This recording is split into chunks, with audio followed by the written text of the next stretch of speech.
ESPN College Football, brought to you by Rocket Mortgage by Quicken Loans. Apply simply, understand fully, mortgage confidently. It gets loud when the Horned Frogs fire up the Froghorn, a 3,000-pound mascot built back in 1994. And 100 decibels, 100 feet away. That is what that thing is capable of. That's loud. So that'll be what Shane Buechele will be dealing with tonight. Crowd noise certainly will be a factor. This is an intimate stadium. Seats just about 45,000, so he will make his second consecutive start with Sam Ehlinger out for the second consecutive week, Brock, because of a concussion that he suffered against Oklahoma State 2 games ago. Yeah, not even dressed, as you can see there. So this is going to be on Buechele's shoulders, and you're going to see him throw it deep. Down on the field, watching him in warm-ups, he can really sling it. This O-line is in trouble. Lots of moving pieces, some inside runs, some shots down the field. We'll get some fireworks for a Texas offense. Going to need to score a little bit tonight. Texas won the toss and deferred. So it will be TCU to start with the football, and a charity hop over the head of Jalen Reagor and through the back of the end zone. So now to Kenny Hill. 2 turnovers last week inside the 10-yard line at the plus side of the field. That obviously was a killer for TCU, but when he is on, Brock, this team second best at home in scoring in FBS this season. Run the ball and get the ball out of your hands. Those would be the 2 things I think early for me to keep an eye on. When I asked Sonny Cumbie, his offensive coordinator, who, by the way, took a lot of responsibility in that loss a week ago, felt like he did not help Kenny get into some of that rhythm. Quick passing game, the RPO game, that run-pass option he is very adept at. Keep it simple and easy for a guy coming off a tough loss a week ago.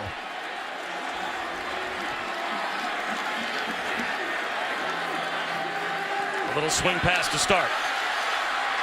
Devontae Turpin out of bounds at about the 33-yard line as we take a look at tonight's impact players, brought to you by Chick-fil-A. Well, that's one of them, and Turpin's all over the place. Punt return touchdown, kick return touchdown. He is tiny, but he is electric. Malik Jefferson, the leading tackler, the linebacker, and Elliott, the best in the country, at taking the ball away. Kyle Hicks across the 35 for a first down. And when I mean tiny, I mean Turpin is tiny. I've not seen 153 much on my roster and on my chart here, but he is lightning quick. Swing pass to Hicks, about 5 more, and a flag down. A hit out of bounds. And that's just foolish over there. That's the corner, Holton Hill. After the play was over, personal foul, late hit out of bounds, defense number 5, 15 yards added to the end of the run, first down. On the flip side, he's 6'3", 200-pound corner and physical. And Texas has employed over the last couple weeks what Iowa State did, and that is drop 8 into coverage and ask those corners on the edge to be physical. You just can't do it in the paint.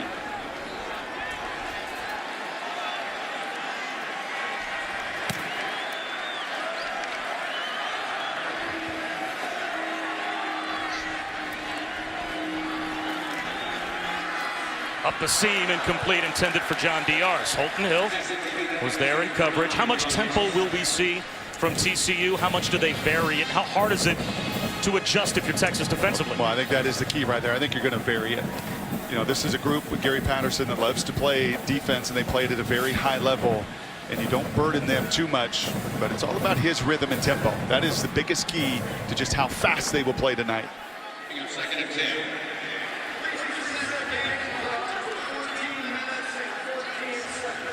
So the game clock ran just a few ticks too far. They'll put 13 additional seconds back up for TCU. And here's a very similar look to Iowa State a week ago. 3 men down, 8 guys 5 yards or deep. Try to keep everything in front of you.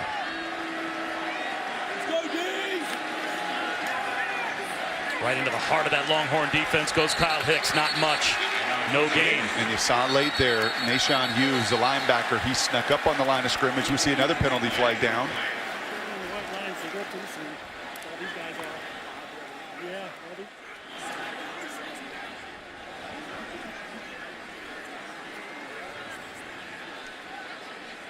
Brad Van Vark, the referee of this Big 12 crew. Personal foul, face mask, defense number 19, 15 yards from the previous spot, automatic first down. So Brandon Jones, the second 15-yard penalty on this opening drive called against the Longhorn defense.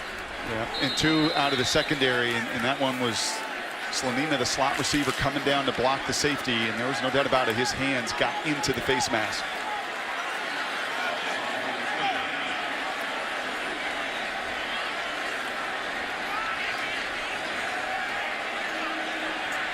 This time 6 Longhorns up near the line of scrimmage. Maybe an adjustment by Kenny Hill.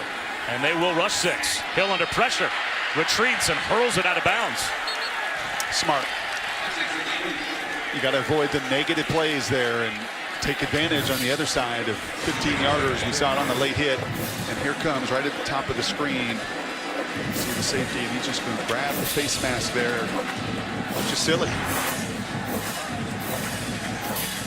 And for an offense this powerful, don't do them any favors, especially when you're the road team. And 30 yards of penalties on the opening drive for Texas.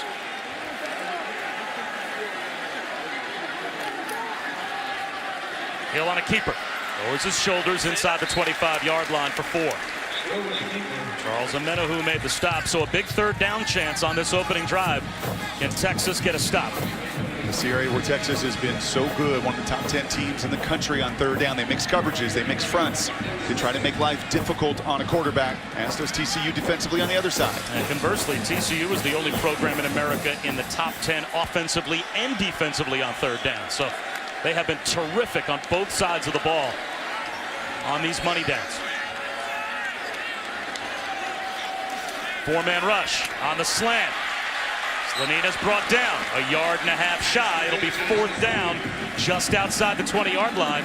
And let's see if Gary Patterson keeps the offense on the field. Remember, their kicker has been nicked up a little bit. Just a long this season for Jonathan Song, even though he's 7 for 7 at 39 yards and fighting a little injury as well. They're going to bring their big heavy package in. Olanalua, the running back, like to get in the wildcat formation with him. And it looks like it will be a direct snap to Shewu Olanalua on 4th down and a full 2 yards. A throwback trick play. Olanalua's got it. He's got the sideline. He gets a block. Short of the end zone. Devontae Turpin lobbed it just with enough air under it to find Olanalua, and it's 1st and goal.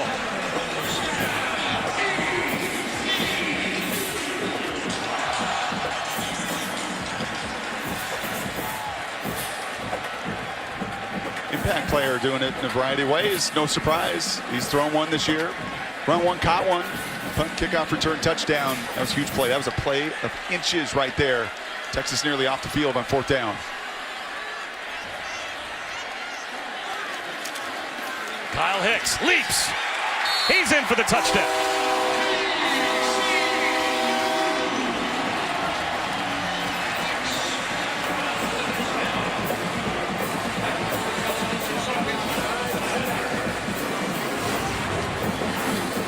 Pretty good movement. You run that inside zone. You have got to create movement from guard to guard. TCU felt like that would be a huge key to their run game there in a short yardage situation. They do just that. And how good does that feel for the Horned Frogs? Shut out offensively for 60 minutes on the road in Ames. Just a week ago, they take the opening drive, took a 4th down and a trick play to do it, but they marched down for 7. Here is Jonathan Song for the point after. A 9-play, 75-yard touchdown drive to start the game for the Frogs, and it is 7-0. Devontae Turpin, he can get you in many different ways. A trick play dialed up by Sonny Cumbie on 4th down. Just out of the reach of Chris Nelson, and it set up the touchdown.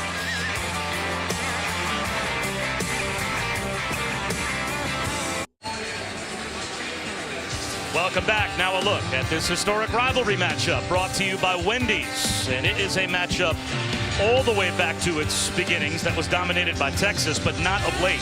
TCU has won 4 of the last 5. by 38, 43, and 22 in the last 3 in a row. So a combined 103 points in TCU's last 3 straight wins. And Brock, they're off to a great start with a 7-0 lead in the opening quarter. Handling adversity is something that Texas has not done over the years in this matchup. Recently, both coaching staffs acknowledging that. Based on some penalties earlier in that opening drive, Texas is going to have to do so tonight. Fair catch on the kickoff by Lil Jordan Humphrey, and our first chance to say hi to Adnan. Hello, Bob. AT&T field pass for you, sir. Bedlam has been bananas. We got a Stillwater. It's 48-45. Baker Mayfield to Marquise Brown. 77-yard touchdown. That wasn't as long as the day. Had one for 84 as well. 564 pass yards for Baker Mayfield. They're up by 10, and it's early in the 4th, Bob. Yeah, one way to say Bedlam is that it has been bananas. The other way, if you're a defensive player or defensive coordinator, is that it has been embarrassing. 55-45 with 12 minutes to go is ridiculous. First carry of the game, true freshman Daniel Young, and he has stood up after a gain of 3. Now, Brock, these are 2 teams, obviously, that can put points on the board, but we're not expecting any type of shootout like that in this game with Shane Buechele, 2nd consecutive start. I think for Shane, kind of like Kenny on the other side, get the ball out of your hand, especially early, and they're going to want to take some shots down the field. Feel like they've got some size advantages on the perimeter. Jet sweep, Armonte Foreman, bottled up, flag down.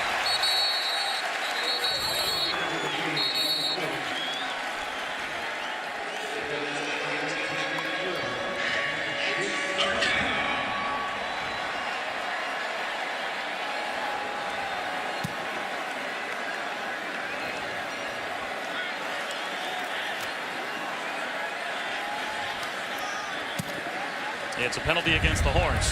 Personal foul, leg whip, offense number 51. Penalty be half the distance to the goal. Replay 2nd down.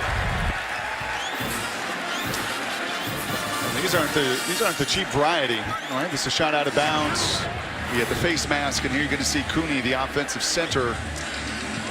He's trying to get out. He's trying to get to that 2nd level. And all 3 of those are just obvious. I mean, that's undisciplined. I know you're emotional. Been beat up in this matchup over the last few years. You're trying to set a physical precedent, but you can't do it with foolish mistakes.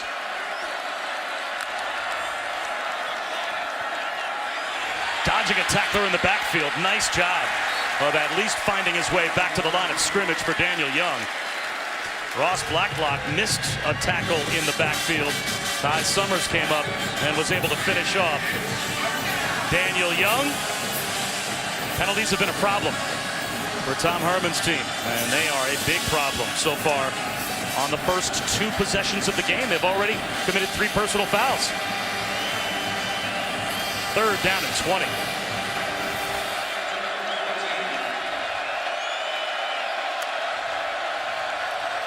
Four-man rush. One-on-one down the sideline. Incomplete. Intended for Dorian Leonard. So Texas will have to punt from deep in their own end. That's one of your Shane, just give your guy a chance. He throws a really pretty deep ball. I mean, that is the strength of his game. But if you've got 4 or 5 inches of height advantage there on the perimeter, you have got to try to give your bigger receivers an opportunity to keep the ball in bounds. If Cavante Turpin had enough punt returns to qualify, at about 16 yards per return, he would be number 6 in America. If he had enough kickoff returns to qualify, he'd be number 4 in America. That is how dangerous he is, but the Longhorns, as good as any team in college football, at changing field position, number 1 in net punting, and a beautiful kick here from Michael Dixon. That Turpin lets bounce. What a flip of the field for Texas. Kicking from inside your own 5, and now TCU will start at their own 10. It is a 76-yard punt by the Australian Michael Dixon. That's a game changer.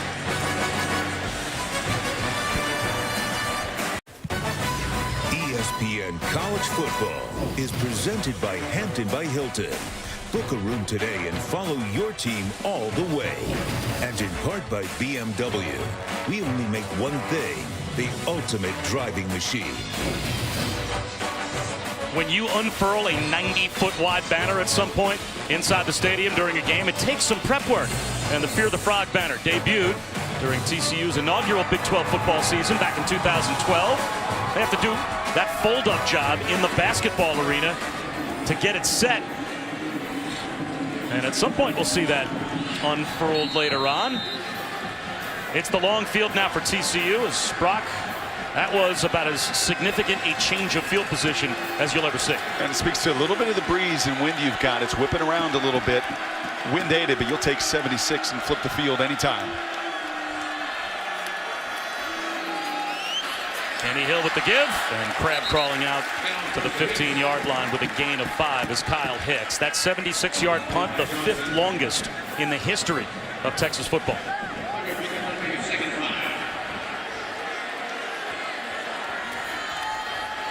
Hicks again, tripped up, lost 1.5 yards.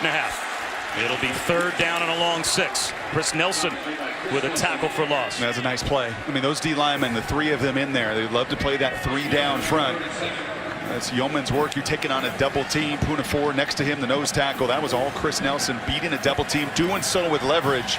And you see TCU committed to the run game. I like that early. It sets up the whole rest of your offense.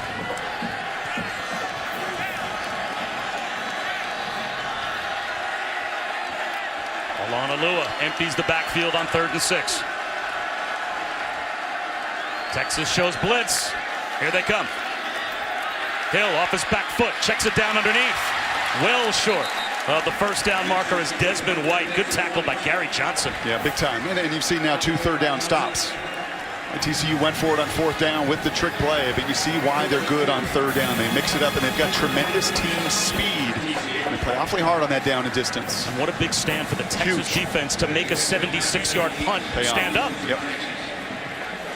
So now let's see what type of field position UT ends up with midway through the 1st quarter.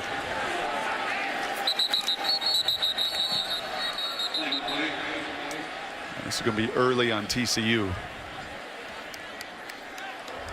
Ball start. Offense number 23. 5-yard penalty. 4th down.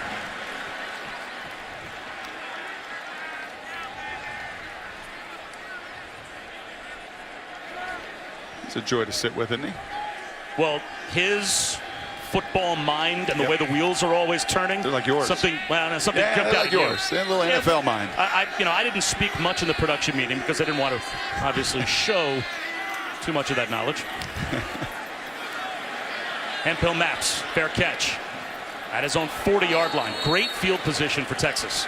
46-yard punt, but Texas starts at their own 40, down a touchdown when we come back.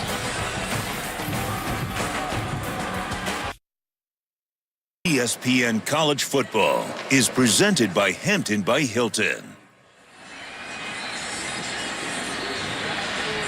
Papa Shoes and Brock Ewert, Allison Williams here in Fort Worth. Shane Buechele, great field position, 2nd opportunity with the football. And Brock, we know this is not a deep and talented offense for Texas, but how hard is it to keep flip-flopping starters the way they have had to because of injury at the most important position all year long? Challenging for everybody, just as challenging as you're starting a different offensive line combination now for the 9th straight game.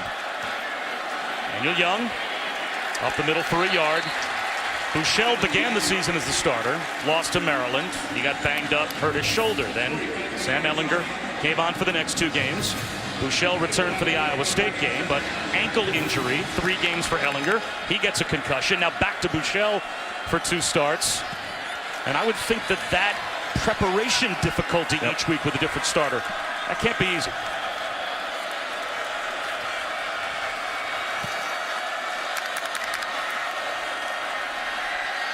Designed rollout, and Buechele will tuck it under and pick up about 2. And tonight he's going to match wits with, I think, the best defensive mind right there in college football. It's Nick Saban 1, it's Gary Patterson 2. He's the Bill Belichick to me of college football, and he's trying to get his guys on and off the field and lined up. Is Texas going to quick snap here? Actually, they're going to bluff and try to get that check with me system to see exactly what Gary Patterson's going to do. And it's fun to just keep an eye on him during the game as he is out on the field and he's making the calls. But he redesigns that plan week in and week out to attack the opponent. Does it well. 3rd down and 8. Buechele under pressure, and down he goes. Matt Boson, his 5th sack of the season. And nothing terribly complex there. A little line stunt in the 4-man rush. But when it comes to Gary Patterson, and what stands out to me is I'll watch him every single week, Bob, and every week it's tweaked. It's a little something. It's a little different on third down. I mean, that's just the challenge right there on the edges of Texas. They're going to have it all night. On top of the coverage challenges that Gary Patterson, and look at, he's all over it. He's so demanding, he's so exacting, and he's very innovative in what he does in his coverage, and we'll get to that through the night. Another pretty kick for Michael Dixon. Fair catch at the 15-yard line by Turpin. Let's go to Adnan. All right, big game, Bob. Rocket Mortgage playing with confidence. Your favorite. Bedlam again. Boone Pickens Stadium after they converted a 4th and 12. Mason Rudolph to Tyron Johnson. We've had 4 touchdowns in just under 5.5 minutes. 55-52 Sooners. Bob, you got to love it. Not if I'm a defensive coordinator. I don't. That's arena football. That's first defense to get a stop wins. It's amazing. That is, speaking of some defensive guys, the Nick Sabans, the Gary Pattersons, the Pete Carrolls, like, just stay over the top. Just stay over the top. Just don't give up a big play. Just keep a middle safety and stay over the top of those explosive plays. I know football's a copycat game. Are you starting to see a little more of that 3-down lineman, 8 in coverage, trying to combat in this league specifically these big offenses? Exactly what we were talking about with both of these staffs yesterday. Let's see how Texas plays it here. 3-down lineman. And they'll run a little option. The pitch out. Turpin brought down behind the line. Played perfectly. Deshaun Elliott. He is a true impact player. He's phenomenal. He's a next level guy. Now, he's a junior. He may come back to school, but Malik Jefferson's gotten a lot of the headlines as the leading tackler and sacker and tackler for loss. Elliott is in the Jim Thorpe semifinalist. He leads the country in interceptions, and what I love is that Todd Orlando, D coordinator, has tried to free him up. In coverage, oftentimes he's the free guy. He's what we call the lurker. When they rush 3 and drop 8, he's got his eyes in the backfield, and as you can see with the closing speed and the want-to finish on the tackling, complete package. Here he is right here. Under pressure. Looking on the zone read for some room. Nothing there for Kenny Hill. Puna Ford. Back-to-back tackles for loss. At the 8-yard line, it will be 3rd and long. And look at Puna here. He is just lined up right in the middle. He's about 5'11". He's 300 pounds. He is a load to deal with in a double team. And he's even better when he's not blocked. 3rd down at 17.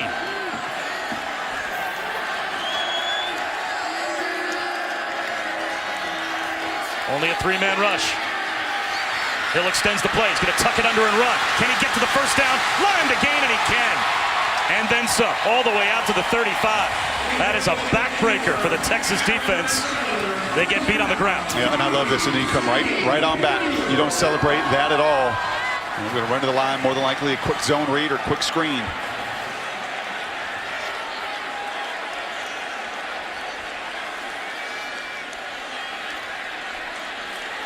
Reaching for about 1.5 yards is Darius Anderson. Malik Jefferson came up to make the tackle. You know, that rushing 3 stuff and dropping 8 is all wonderful when you're playing a statue.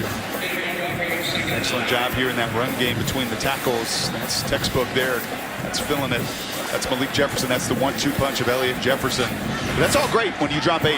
You know, when you're playing Iowa State doesn't like to run with their quarterback, or Mason Rudolph doesn't like to run. When you got a guy like Kenny Hill that can run, you have to have your eyes in the backfield, even on 3rd and 17. Quick hitter to Turpin. Speed to the edge. Bob, Kenny Hill clearly a different player in person than when he was at Texas A&M. He said when he came to TCU, he just put his head down and went to work to show them that Kenny Trill, as he was known then, was dead. And it was really a turning point for him. Following his sophomore season at A&M, he came home to South Lake about 30 minutes from here. He said, I just spent the days coaching junior high quarterbacks. They were looking up to me. And here they are asking me, why am I here? Why am I not in college? He said, it was such a gut check for me. And I realized I really had to turn around my life. And he has done that. He's got a chance on 3rd down and 3 to keep a drive that he just turned around himself with that scramble on 3rd and 17. And the slant on time to John Diarse, the LSU transfer. So that's Texas A&M transfer, 2 LSU transfer, and a move of the chains. And that's 2 transfers of 3rd downs, 1 3rd and 17, 1 3rd and manageable. And you're seeing why they're number 2 in the country at that. They get to 8, game 8, game 9, game 10.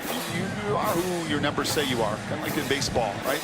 Start to look at those numbers, they become very real mid-season. Well, we're into the fourth quarter of a season, and when you're number 2 in the country on third down, you see why. And a play-making quarterback can keep plays alive and move those chains with his legs. Huge advantage.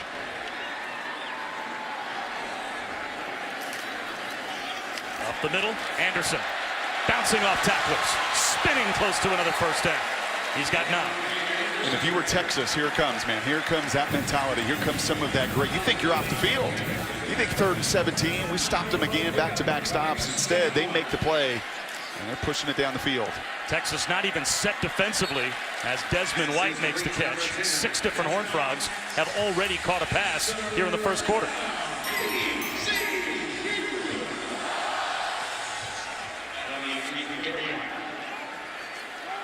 Another quick hitter, Anderson.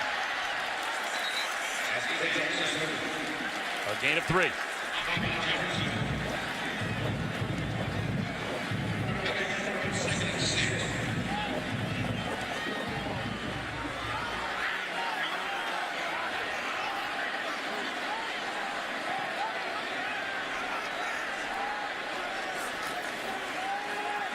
Hill floats one up the seam, wide open. Cole Hunt, the tight end. And TCU's in the red zone. That's what all that underneath throws does. We always hear about runs setting up play action. All those little underneath bubbles get people flat-footed, get eyes in the backfield. And you somehow, some way, sneak a 6'7" tight end right down the middle of the field. But this is the strength of his game. I mean, the average time holding the ball tonight got to be about 1.5 seconds. Kenny Hill is 6 for 6 on this drive. Allow him to react. That's when he's at his best. Turning the corner, Anderson. Driven back at the 12.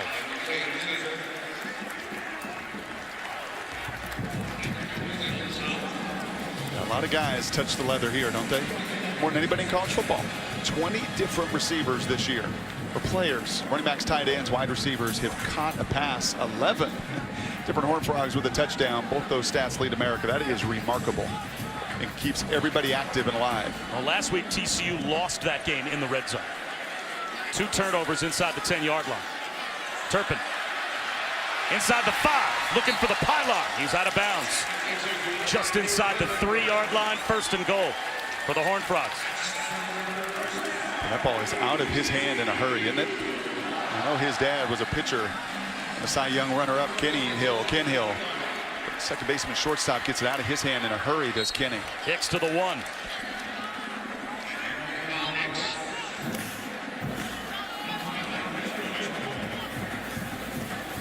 See, Texas has been good situationally. That's why they've won.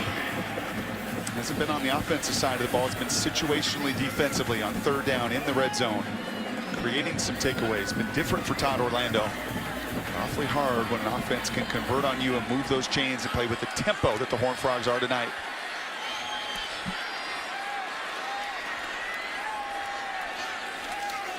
Hicks tries again. Second effort. He didn't get there. It'll be 3rd down and goal when we start the second quarter. Gary Johnson and Holton Hill saved a touchdown. It'll be the 15th play of this drive from the 1-yard line for TCU in a moment. Media reminds us we're here at Amon G. Carter Stadium in Fort Worth, Texas, for what's been a great game so far for TCU and a great drive. A 14-play march all the way down to the 1-yard line. Bob Wischusen, Brock Ewert, Allison Williams. It's a fun crowd. This is a great college football atmosphere in an intimate stadium that was a sellout for weeks heading up towards tonight's game. And a huge play, Brock, to start off the second quarter. 3rd down and goal at the 1.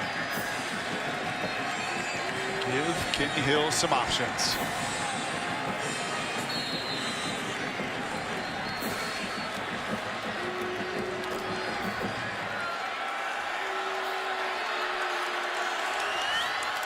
Alanalua didn't get there. The Horns rise up. Malcolm Roach made the stop. Helped out by Breckenhager. And now what do you do if you're Gary Patterson on 4th and goal? Yeah, you got to get the points. I mean, it's one thing when you're stretching the distance of your kicker, Good look at Todd Orlando right there. His guys are rising up, man. His guy, I like the way you use that term. And he just put the film on after that week 1 embarrassment to Maryland. You just watch how hard his guys are playing as you see a Horned Frog down on the ground. That's one of those blocking tight ends, Dathan Davis, that lines up as a fullback as well. And it looks like his right knee may have gotten twisted. But for Texas, huge. I don't know that you could ever come off the field after a 16-play drive as a defense feeling good about yourselves, but they should feel good about the stop that they just made down at the 1-yard line. And in the mass of all those bodies, there is the knee getting twisted for Dathan Davis. He's the Southern Miss transfer that comes in their heavy packages. Tough kid. And I hate to say this, all this huge generalization that the Texas teams in the past wouldn't have done this or wouldn't have done that. I think that's unfair to both those players and these guys tonight. But that is the kind of grit. I mean, that's the kind of mental toughness and then just the physical toughness on the goal line to make that stand right there. Those are the building blocks that Tom Herman and Todd Orlando are looking for. Well, since losing to Maryland on opening day in embarrassing fashion, the Horns have allowed less than 17 points per game because they've gotten red zone stops like that and forced field goals rather than touchdowns. 10-0 TCU. Football presented by Hampton by Hilton. A stop down at the goal line for Texas. They're about to get the football back. Now, of course, they only ran 5 offensive plays in the first quarter. Check that, 6 offensive plays and lost a combined 2 yards. So when you're -2 to 138 total yards, you're looking for something to feel good about. But, Brock, they had something to feel good about when they went back to the sideline defensively. Football, man. You know that from the next level. And I'll tell you, I think these are the cockiest kickers in college football at TCU. A little dancing, a little feed me after the made PAT. These guys get after it. If you're the kicker, you're not allowed to use the feed me as far as I'm concerned. Maybe Adnan agrees. Adnan, back to you. I'm always on Team Bob Wischusen, all right? Update on Bedlam. 55-52, Sooners leading it. And Chad Whitener with a huge interception for the Cowboys. However, Oklahoma State looks like now have turned it over to Oklahoma. It's a 3-point game, under 2 to go. Buckle up, Bob. Well, maybe it took until the last 3 minutes of the game for one of the 2 defenses to make a play. But they just did, so we'll keep you updated on Bedlam. And obviously that impacts the way that the Big 12 college football playoff hopes will shake out. Bouchel swings one wide. Little Jordan Humphrey. And that should be very close to a first down, if not good enough. And it is a gain of 11. That's a Texas first down. Yeah, Texas says if you're going to throw all these little bubble screens, then we can do the same. Their receivers just tend to be about 6 inches taller and 30 to 40 pounds bigger than the TCU slot receivers. Daniel Young breaks a tackle. Strong run for 4 yards. Traven Howard went for a piggyback ride. He's the first player to lead TCU in tackles 3 years in a row.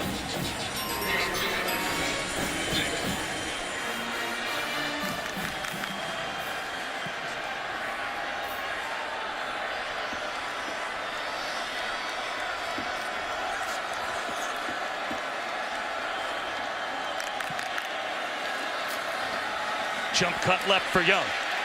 Driven back after a gain of 2. 3rd down and 4 coming up for Texas. Nico Small on the stop. Just as Texas is really good defensively in these situational areas, TCU's better. 3rd down, red zone, touchdown defense. Both these areas so strong as well for TCU. All the communication you see going on in the secondary, the linebackers to the defensive backs. You ever seen a defense that communicates like this before? They do it more than anybody else in college football. They pattern read. Bouchel. Little Jordan Humphrey turns upfield. He's got the first down.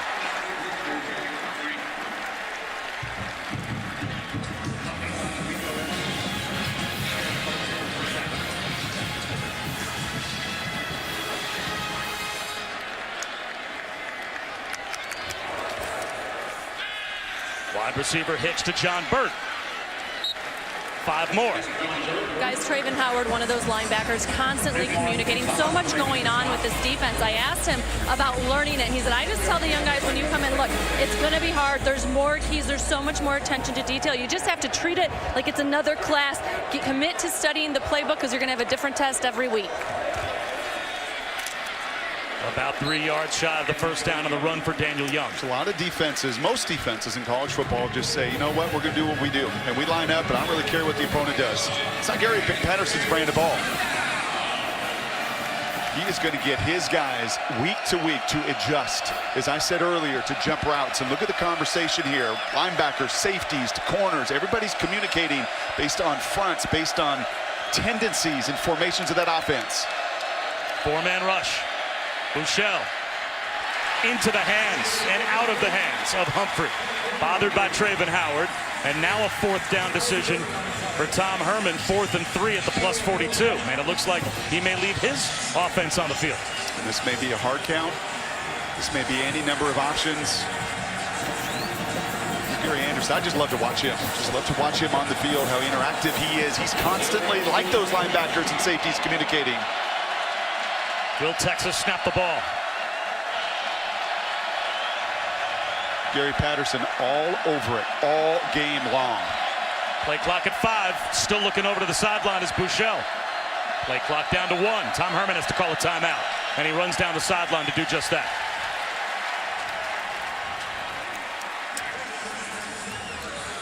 Fourth and 3. See if Texas still decides to go for it when we come back.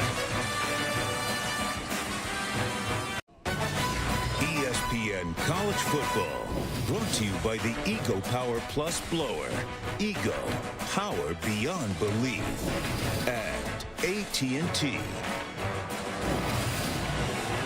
The Dutchmen fire up the student section. Practiced earlier today. They've got them fired up here. Brock 4th and 3. Texas, it looks like still going for it. What do you think? You may try to hard count here. You may take a delay of game and end up just punting this thing. Any number of options. But Gary Patterson has run different personnel on and off the field over the last 2 minutes, trying to get his matchup that he wants. Would you run a play and go for it if you were Texas? I don't think so.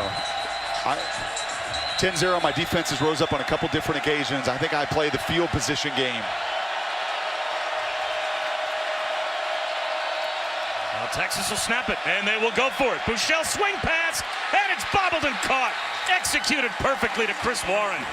And Buechele, in the face of the rush, hung in there and delivered a strike for 12. He sure did, and it was his big back out of the backfield. Chris Warren there, and in that motion just distracted TCU. Sometimes you do so much, right, and you're wondering about your adjustments. Exactly what we talked about Tim Beck last night, offensive coordinator. Why are they going to do so much of that window dressing? Because when the guys on the other side have to think as much as they do, some of those motions can distract.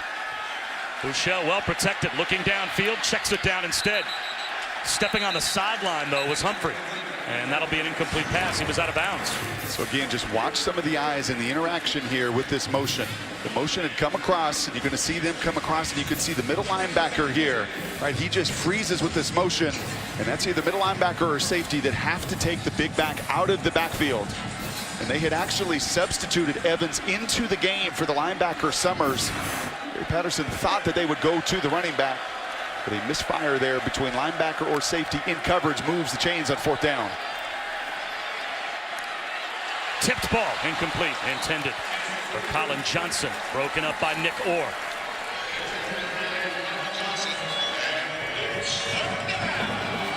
Third down and 10.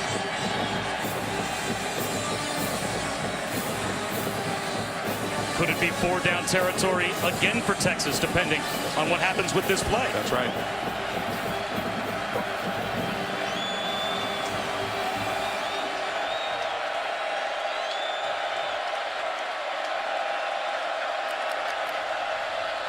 Four-man rush, floating it down the sideline. Buechele intended for Kyle Porter.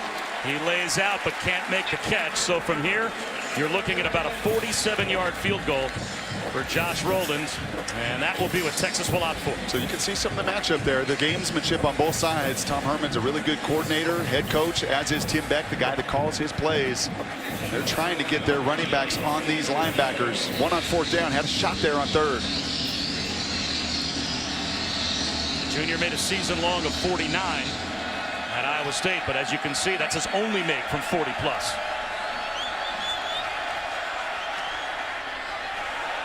Smooth as could be, but short. Just couldn't reach. So Texas gets a 4th down conversion, but they come away empty as Rowland misses by at least 5 paces.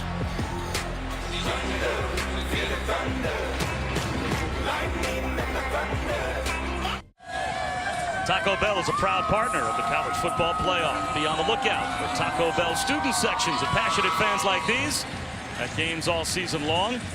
Kind of like the Cameron Crazies. They are right behind the visiting bench here at Amy G. Carter Stadium. All those TCU Horned Frogs students basically from 20-yard line to 20-yard line, and they're not quiet.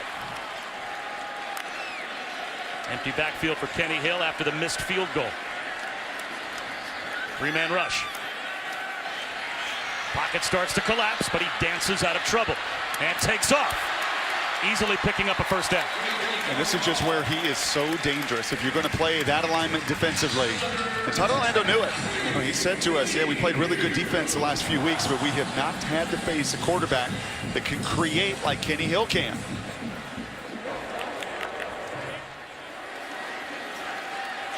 Screen, and that picks up 7 to Longlua. Guys, this could be a really significant injury or loss for the Texas Longhorns defense. Malik Jefferson, their linebacker, is in the injury tent with an illness. I saw him kind of holding his stomach. Remember, there was a stomach bug that was going around this team. Wide open down the sideline. Making a catch and breaking a tackle is John Diarse.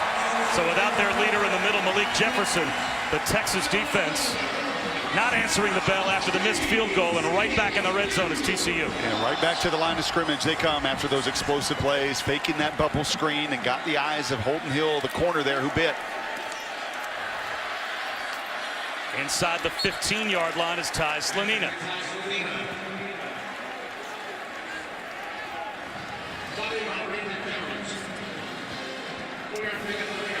Traditionally, for football for so many years, you run the ball, you set up your play action pass. In this conference, you bubble screen, then you take your shots down the field. You bubble screen, then you hit your seam, or you fake bubble screen and go on the outside there. A different brand of football, the same philosophy though, affecting the eyes of those defenders.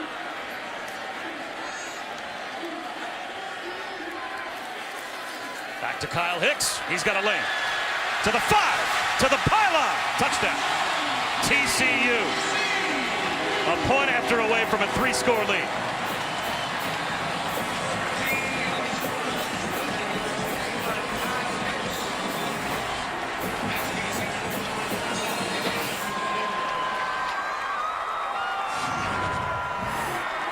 You know what you love to see on film? You always point it out, Wischusen. Just the dance steps of those big fellas up front. When they are in unison, and those big guys, those 5 linemen are all working, and the choreography is beautiful on that stretch outside zone run. Tremendous block there by Joseph Noteboom, the left tackle, and it's a work of art when operated correctly. I'm glad you're starting to pick up on the football that I've been able to teach you. Kyle Hicks doesn't need anybody to teach him where the pylon is. The College Football Playoff Top 25 Ranking Show. Tuesday at 7 on ESPN. Presented by Goodyear. As our old buddy Chris Berman would say, Week 9 Monday Night Football takes us to the NFC Norris Division. Lions, Packers, Lambeau Field. Monday Night Countdown kicks off our coverage at 6 Eastern on ESPN. The game also available on ESPN2 in Spanish. Tough sledding without Aaron Rodgers for that offense in Green Bay. Can they get it on track without him? Awfully difficult to do. I would say so. Let's go back to Adnan. All right, Bob, just for you, one more update on Bedlam. So Oklahoma State was trying to rally. Mason Rudolph could not convert on 4th down. So Oklahoma comes back, and it's Trey Sermon for the touchdown. 114 combined points, most in Bedlam history. 60 first downs, over 1,400 yards, and it's not officially a final yet. How do you like that? Sooners by 10, Bob. Well, Adnan, Oklahoma was still going for touchdowns when they could kneel on the ball. They had a minute to go in that game. Only 2 timeouts for Oklahoma State. Mathematically, at that point, you can go to victory formation. They were still running plays, and they scored another touchdown. Can Texas now bounce back down by 3 scores? Desperate need of some points on this drive. Buechele off play action, takes a shot, looking for Humphrey. He's got it! Big play for the Horns, down to the TCU 36-yard line. That's what they did to USC, and it was different guys. In fact, in that game, it was Colin Johnson. But this is what you have to do. This is one of your matchup advantages. You don't have many at the line of scrimmage, but you've got 6'4" receivers on some 6 foot, 5'11" corners and safeties.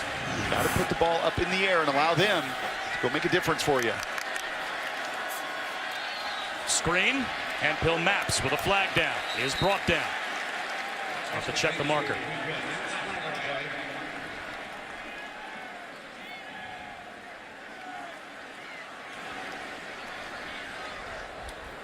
Offside, defense number 91 lined up in the neutral zone. 5-yard penalty, replay, first down.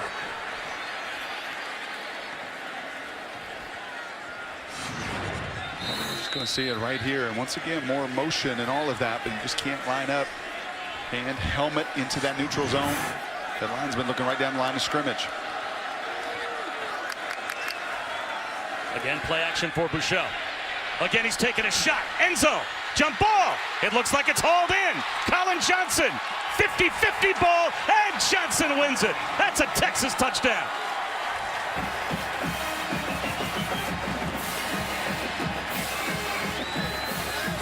Just what the Horns needed. Buechele does best, play to your player's strengths. That's what Johnson does well too. He comes back for it. That ball is not even necessarily a high point. He is fighting through though. There's no doubt about it. Who wants it? That's going to make Dad proud. His father Johnny, of course, a UT All-American defensive back and a college football Hall of Famer. He and his brother Kirk's also a sophomore running back on this Texas roster. They both turned down offers to a bunch of California schools to follow in their dad's footsteps to come to Texas as they were raised out in San Jose. 6'6", 220 on 6 foot, $195. You like that matchup as a quarterback? We do. I mean, this is the one thing that Texas is going to have challenges at the line of scrimmage tonight. We have seen them get the running backs and linebackers, even a defensive end. But ultimately, if they're going to put points on the board against this defense, it's going to be Buechele's right arm, giving these big receivers an opportunity to go up and be difference makers. Drive that felt like a must for Texas, and they get 7. We return with our all states, all hands in play. Get the ball out of your hand. A game of adjustments. Kenny Hill's dad was a longtime pitcher in big league baseball. You hear that all the time in baseball. It's a game of adjustments. So it's football. And after a rough shutout a week ago, you knew that Sonny Cumbie and Kenny were going to make the adjustments. And tonight it is just simply react. I don't want you back in the pocket, hitching and thinking and reading full field. Get the ball out of your hands. And his legs have been tremendous as well. 11 straight completions. You can see it started just 2 of 4. And that was the longest he's held the ball all night, was that seam route to Cole Hunt, the tight end. Everything else has just been catch and react. That's Brock Ewart. I'm Bob Wischusen, here with Allison Williams as well. From 2 yards deep, Jalen Reagor will bring it out. The true freshman grinds his way out to about the 30-yard line. Pretty good field position for TCU and the ESPN app. Today especially, it was a fan's best friend. Stream every ESPN and ABC college football game live at home or on the go.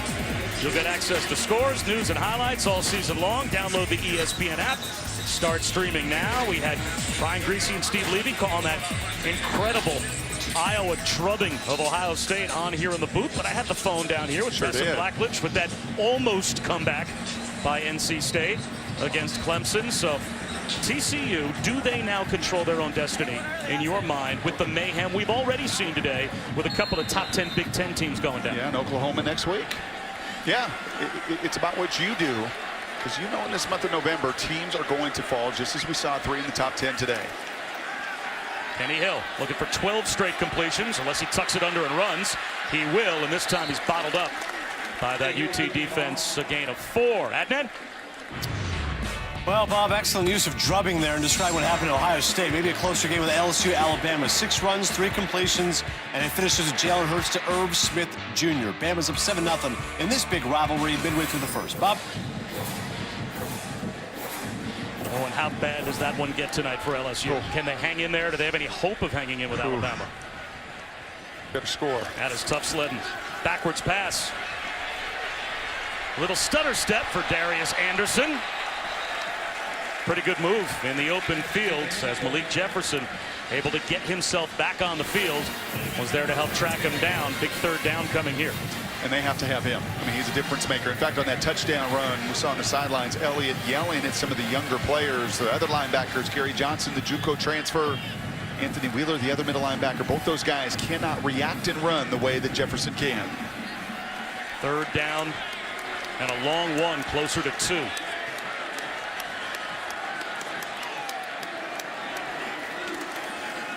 Keeper. Nothing there for Hill. A stop for the Texas defense. Malcolm Roach, his second tackle for loss, helped out by Gary Johnson. And Texas about to get the ball back. And I can't tell you how good this is. This is a 3-man front. This is everything should work here. You've got the entire offensive line. But look at Roach. I mean, he plays both. You just can't do it better than this. He's unblocked. He doesn't hesitate. He plays the running back. He plays the quarterback. It's been a really nice picture of why this group has been so good on third down. They do it at every level.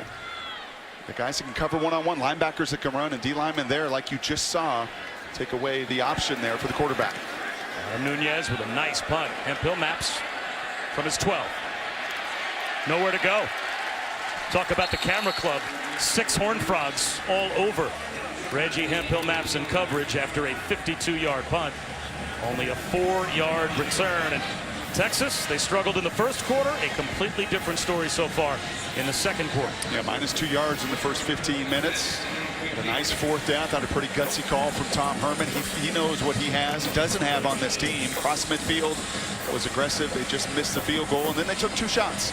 And there's going to be more of those. I mean, you have to take 2 shots a quarter, period, maybe even more, because that's what Buechele does best. That minimizes some of your disadvantages on the edges of your offensive line, and certainly what your receivers are capable of doing. From the tape you've watched, how different is this Texas offense when Buechele's in as opposed to Ellinger? Yeah, Ellinger's a runner. I mean, he's going to look at one guy and then he's going to run. And Buechele, an opportunity to beat zone a little more of a progression passer. Set to throw here from inside his own 10. Up the seam, nearly a one-handed catch, and there's the flag. Devin Duvernay, the intended receiver, tied up with Traven Howard, and that looked like a pretty clear interference call. That was a nifty little route. Pass interference, defense number 32. The ball will be placed at the spot of the foul, automatic first down. A little conversation, actually, with a few of these officials on the field today. Just for my clarification, the difference between holding and pass interference. Because what Howard did was he held. But when the ball is in the air, that holding turns into pass interference on a little option route and go there by Texas. Back to the ground, and Chris Warren. Tough to bring down. Close to 3 yards.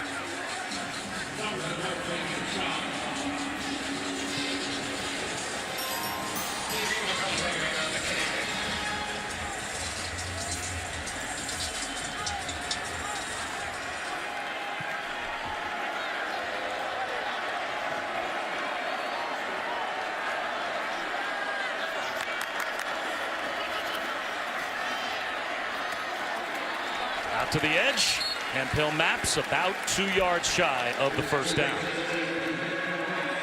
So now a third down coming here for Texas to try to keep this possession alive. And look at all the eyes here to the sidelines, and then watch the level of communication. So they're looking to Gary to get the call, and then just watch the conversations between linebackers. First of all, Gary's on the field. I think he wants to play. That's constant. And then just look at the communication between corners and safeties and linebackers. Everybody's trying to get on the same page defensively. Here comes the blitz. Buechele under pressure. He's going to try and run for a first down, and he's got it, and then some.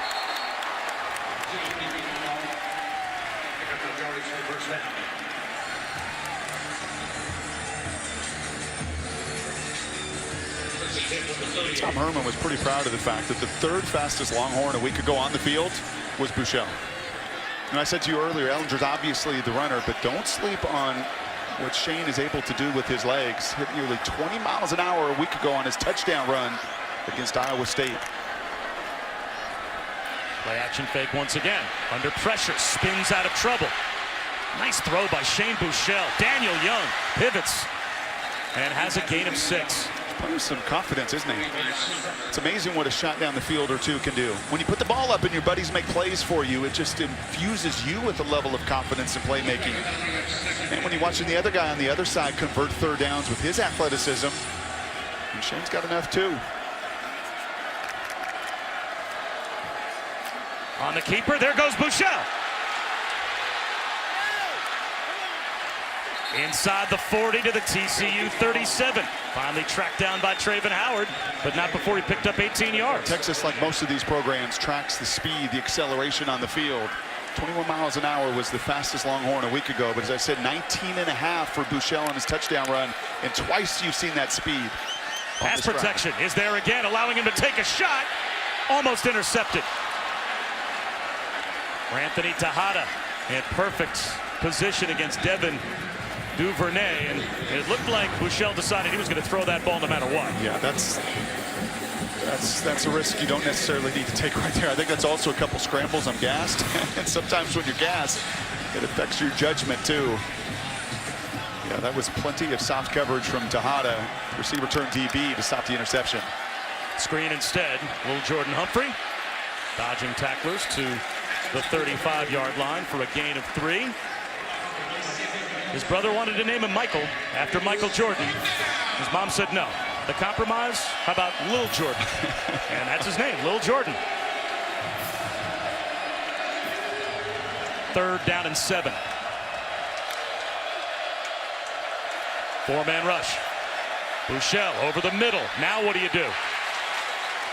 I don't kick a Tejada field with goal. a good tackle on Joe. What is the call on 4th down and 4? Yeah, I don't think I attempt a field goal since I was 6 yards short.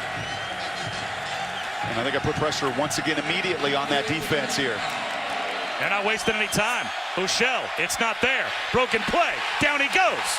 And Texas turns it over on downs.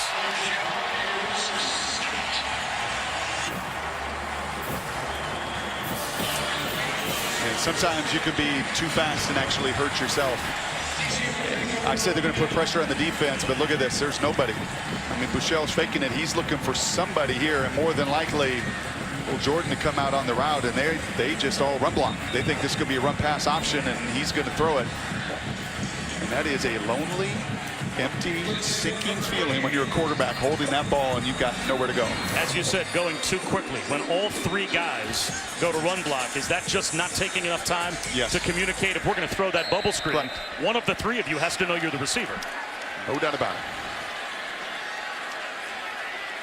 Plenty of time for TCU before halftime. We'll start with Kyle Hicks. And he patiently allows a hole to develop and picks up 7 yards. Tuesday on ESPN, an exclusive reveal once again of the College Football Playoff Top 25 rankings. Week number 2's rankings come your way at 7. Reese and the guys break it all down. I'll also stream live on the ESPN app. Incomplete pass for Kenny Hill. By the way, the committee chairman, Kirby Hocutt, he'll be on the show, a live interview to help explain the committee's thinking as to what goes into the second reveal of the playoff rankings. Yeah, and they got a lot harder job this time around. They're hanging out. They're down here in Texas. They're watching all the games this weekend, and they saw the first domino of chaos fall. Now a big play quickly here for the Texas defense. 3rd down and 3 as they try to get a stop. False start possibly.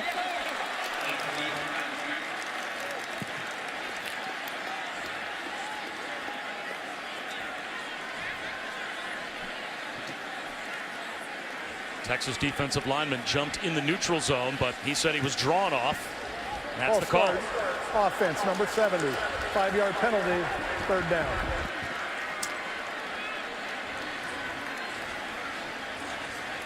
So now it's 3rd down and 8. That's a Wagwu right there, and he's saying, hey, hold on a second. The big nose tackle, Puna, he flinched. What am I supposed to do when 300-something flinches like that? And he gets the call now. It's been the legs of Kenny Hill on these third downs. And especially when Texas has not brought people, just rush three. He's been dynamic in this down and distance. They're showing pressure here. And here comes a four-man rush. Hill from the pocket, long throw, incomplete. Another third down stop for the Texas defense. Turpin, the intended receiver. And that's not what he does best right now. And that looked a little bit like Iowa State a week ago, and he's shaking his head for the first time. Like, dang it, I know it. I hitched. And I let that ball sail. My fundamentals failed me. I'm not driving through that pass. Been really good on third down. A big reason they've scored 17 on a good defense in this first half. Not surprised to see some pressure on that down and distance. And Bill Maps. Fair catch. Just across the Texas 20-yard line. Once again, let's check in with that now.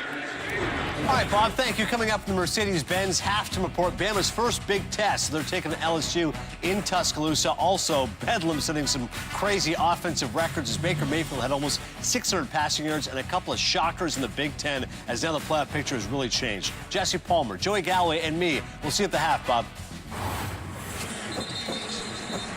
Well, Adnan, we have 2 minutes and 37 seconds before we get to you for the halftime report. And Brock, I think a very interesting 2:37 for Texas. Yes. They start the third quarter with the football. Would you be of the mindset, if you're Tom Herman, of let's milk some clock here and make sure TCU doesn't touch it again before halftime? 100%. Let's see how they play this. Four-man rush on first down. Buechele, back foot throw, incomplete. So the clock obviously goes nowhere. And that's not the way you started. And typically a little bubble screen or an inside run, just something to be able to eat some of that clock.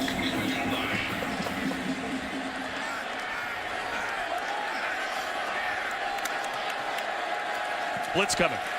Tipped ball on the blitz. Traven Howard got a hand on it. Only 3 more seconds comes off the clock, and now it's third down and 10. Right play here by Buechele. He sees the pressure in the blitz. He's trying to throw into it, but a better play defensively from Traven to get his hands up into the throwing lane.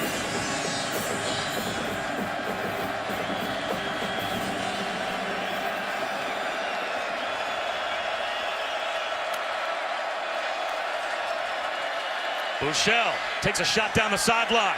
Adjusting to the football, the running back, Daniel Young. Now he turns into a running back and breaks tackles to the 40-yard line of TCU. Now they'll mark him down at the 42. That was fascinating. Right before the snap, Gary Patterson's on the field, and he has those two defenders switch responsibilities. It took Tejada off of the running back, and instead they're able to take advantage of the safety gains. What a big-time play by the freshman. Not slowing down at all is Texas.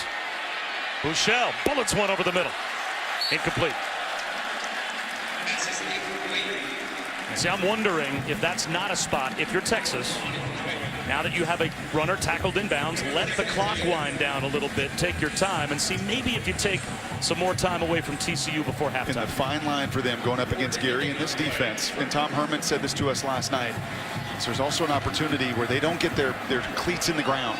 Yep. Right, where we have an opportunity to protect better when they're reeling a little bit by using the tempo.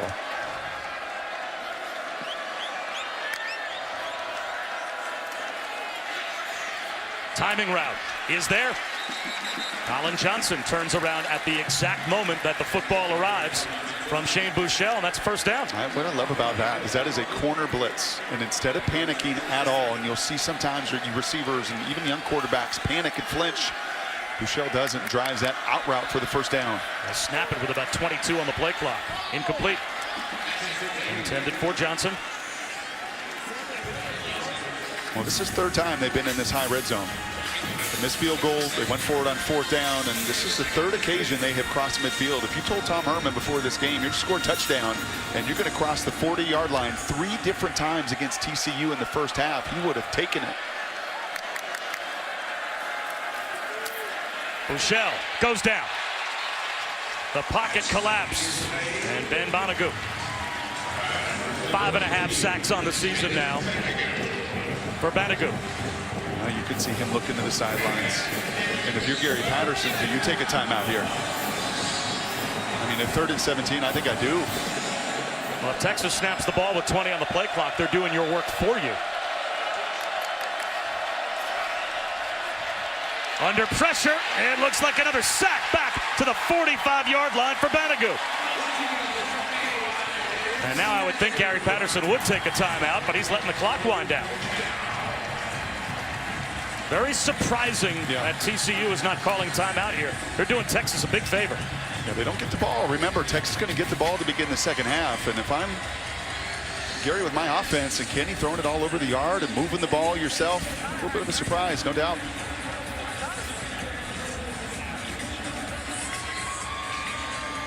Tom Herman, he's going to let the clock wind all the way down and call a timeout, I would think, or just take a delay of game penalty if you want before you punt it. I see him shaking his head there. Those are back-to-back snaps. I mean, you've driven it there past the 40 and back-to-back where you're trying to protect your 5 on their 4, and you can't do it as the true freshman Kerstetter gets beat on a stunt, and that time bull rush.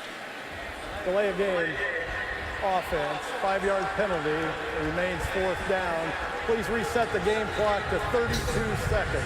Now the game clock, you could see, ran a couple of ticks past the play clock expiring, but that's still a timeout that could have been called with about a minute 10, minute 11 on the clock, which is more than enough time for TCU's offense. How surprised are you that Gary Patterson let all that time come off? It's got 3 timeouts. Why not use one? I think the focus there was so much on the defense and the energy kind of spent right there. For the 3rd and 17, and obviously 4th and forever, there's going to be no thought of going for it for Texas. Give QB this offense an opportunity. 2 seconds. And an even further favor done for Texas. A 10-second runoff for the team that wants more time to come off the clock. Has an additional advantage for the Longhorns.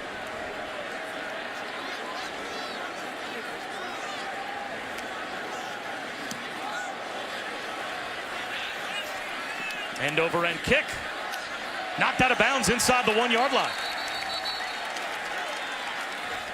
So at least makes the center exchange interesting. Nope, they're going to say it did break the plane. It is a touchback. Well, Michael Dixon, the punter, is showing you why he was the Big 12 Special Teams Player of the Year a season ago, why he's a Ray Guy semifinalist. He's a good one. That was really close. The difference between college football and pro football. In college football, it's the ball itself. In pro football, it's the player as to who goes in the end zone. So when that ball's up in the air and the official's looking right down the goal line, he's looking to see if the ball breaks the plane of the goal line in the air. They said it did, and that's why it comes out to the 20-yard line.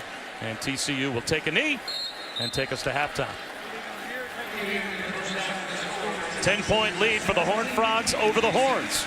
At the break, Adnan, Jesse, and Joey with the halftime report. Adnan? All right, Bob, thank you very much. It is indeed the Mercedes-Benz halftime report. Alabama's won 6 straight games over LSU going back to the 2012 BCS National Championship game. First big test for the Tide of the season is hosting the Tigers in Tuscaloosa as we check out the highlights from this one. Jalen Hurts, midway through the first, it's scoreless to find Henry Ruggs III. They've got a lot of very talented young receivers. Ruggs III, a true freshman, showing you the speed and winning on the post route. And that will lead to Hurts to Irv Smith for the touchdown. Jalen Hurts very good on this drive. 3 plays to get into the end zone with the big pass down the middle.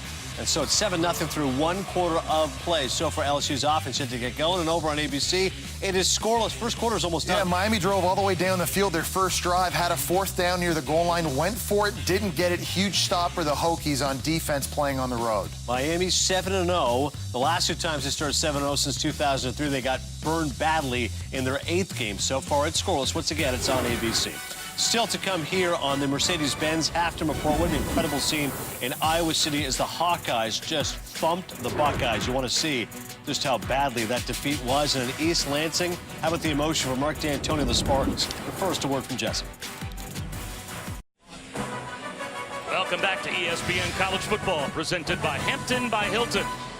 Just about set for the start of the 3rd quarter, and it will be Texas football to begin the second half, down by 10 to TCU. TCU, with what's already happened today in the world of college football, you can make an argument, controls their own destiny as far as the college football playoff is concerned. To get to that destination, though, they have to start with step 1, and that's beat Texas. Bob Wischusen and Brock Ewert Allison Williams. How do they hold off the Horns? Conversely, how do the Horns get back in the game? Yeah, it's really been the one-on-one situation. TCU's played a lot of good defense, situationally been excellent, but Texas has hit their shots down the field, and you knew that this would be their best offense. And it's been a variety of different weapons. The true freshman Daniel Young here, a tremendous play, beating the safety one-on-one, and then your mismatches physically. Little Jordan Humphrey here in a one. Just again, this is, you know, you can play great defense, but ultimately there's still going to be one-on-one situations that you've got to win on the perimeter. A tremendous catch from Colin Johnson, and 6 foot, 187-pound corner, 6'6", 220-pound receiver. And good on Buechele to give his weapons the opportunity to finish.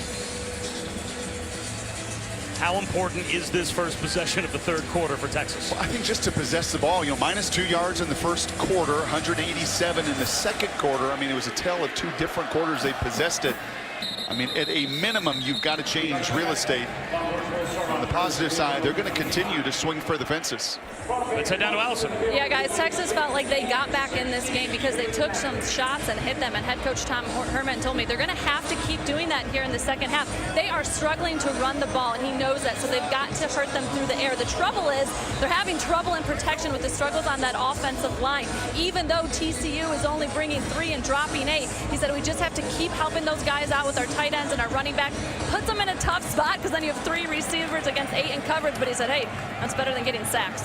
You know, just 14 rushing yards on 14 attempts. Sacks come into play with those rushing yards, but very little effect in the run game. Quick pop pass out to the edge to Cade Brewer, the tight end. And he's cut down by Jeff Gladney, but he picks up 3 yards. These TCU guys tackle. I mean, they really tackle well. How many missed tackles have we seen from corners and safeties and linebackers today? It's how you become a top 10 defense perennially, as Gary Patterson has had here. Slant. Armonte Foreman. He's got a first down. As I say that, he runs through an arm tackle for 3 extra yards, but now you see the adjustment. This will be their run game. Here's our run game. We're going to just pitch and catch. Get the ball out of our hands, much like TCU did on the other side with Kenny Hill.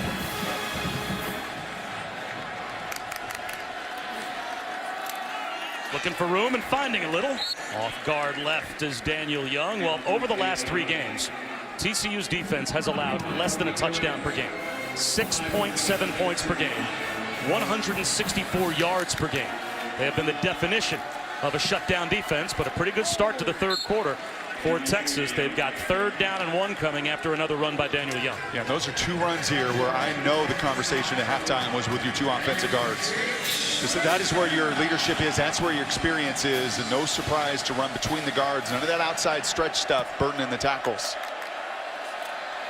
Buechele on a keeper. Can't get anywhere near the first down. Ty Summers. First there for TCU.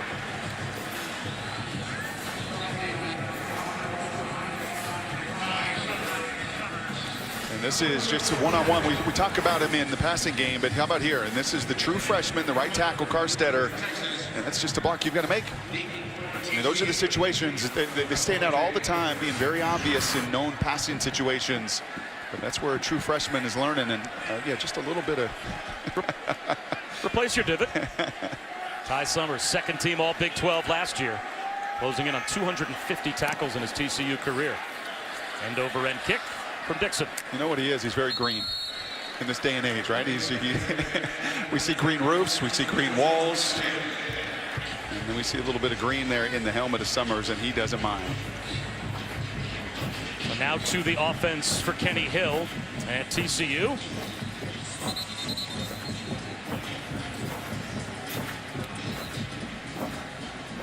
You heard Allison talk about what Tom Herman told her, which was, you know, it's tough to sometimes bottle up Kenny Hill when you're so worried about downfield coverage with all of these wide receivers. Do you see an adjustment coming to the legs of Kenny Hill here for Texas? Do you have to spy? I don't think you're going to see that soft 3-man rush, 8-man in coverage in 3rd down situations again.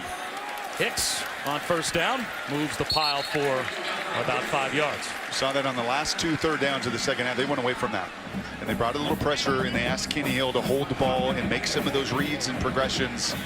That will be some of the plan if they can get to 3rd down. There goes Kenny Hill on a straight quarterback run, and he can't break free. Tracked down by Breckenhager.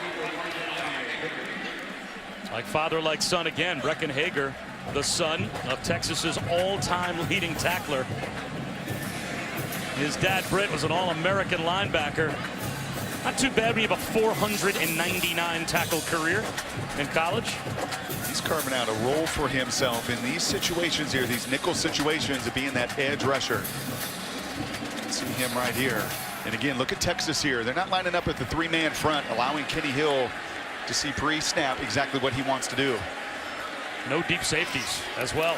Here comes the blitz off the edge, and Hill avoids the sack. Hager missed him, but tripped up just shy of the first down by Malcolm Roach. What a play by number 32 for the Horns. He saves a third down conversion. Tremendous pressure, the inside blitz. You know, he's going to kick himself. Is Brecken there? He's the unblocked guy. We saw Roach earlier on a third down, a little zone read option play where he took two. And that's the kind of effort I was talking to Todd Orlando. And that's the kind of effort that TCU saw on the other side. Sonny Cumbie, offensive coordination. These guys are a little different. You know, in these matchup three over the last 3 years, we've blown them out, we get ahead. They just kind of, not necessarily shut it down, but not the effort you have seen this season from the Longhorns. Representative of that, as you see Roach chase that third down. Good field position for Texas. Their defense keeps giving their offense chances. Will they take advantage? Time now for our Wells Fargo Innovations of Better. And it's three knucklehead announcers going into the TCU cryotherapy chamber, led by Allison Williams. Working. It's like typical Michigan winter right now, like hanging out, throwing snowballs, throwing sledding. We've been in there for 9 seconds. Oh yeah, this is cold. Yeah, it's cold. What do we have? Yeah, 12 seconds. Woo! I'm not going for it yet. I'm supposed to be able to move. Now, I am ready for the media buffet. We got to sign the wall because we sat, or stood, I should say, inside of a cryo sauna. Is that what they called it? I don't know. Which is really an oxymoron. It was only 250 degrees below zero inside that thing. They said we burned about 400 or 500 calories. I'm not buying it, but I took that theory and put it to the test at the media buffet. Yeah, apparently it's supposed to help with recovery because it gets your blood pumping because it signals to your brain that you're essentially like freezing to death. And we got to sign the wall since we completed the 2-minute challenge. Kobe Bryant also came over and visited the university when he was in town. That ball's out.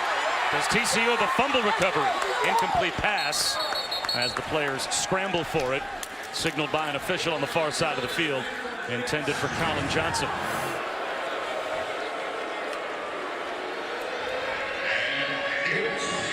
I think that is the right call there. Tremendous effort. You see both these defenses are flying around. Both offenses are trying to play fast and find their adjustments. But this down and distance has been brutal for Texas and really trying to just block this four-man front. And on these edges in particular. Buechele on 3rd down and 10. Steps up in the pocket, and he might take off. Only to the 40-yard line, picking up 4 yards. Michael Epley brought him down. Buechele is slow to get up. He is taking a beating. He's going to have to jump into that cryo sauna. But it's hard, man. When you can't block the edges, when they're 4, we talk about this math all the time. That's what Tom Herman is saying to him. I know, man. I know how challenging this is. And eventually, and you know what? If we had our 2 tackles or 3 starting tackles, and we're having to play young kids that aren't quite ready for this stage yet, there'd be a little bit more time versus 4-man rush. Not the occasion tonight. Michael Dixon gets away a wobbly kick, angles it to the sideline though, and it's out of bounds near the 20-yard line. Let's see where they mark it out. Right at the 20-yard line for TCU.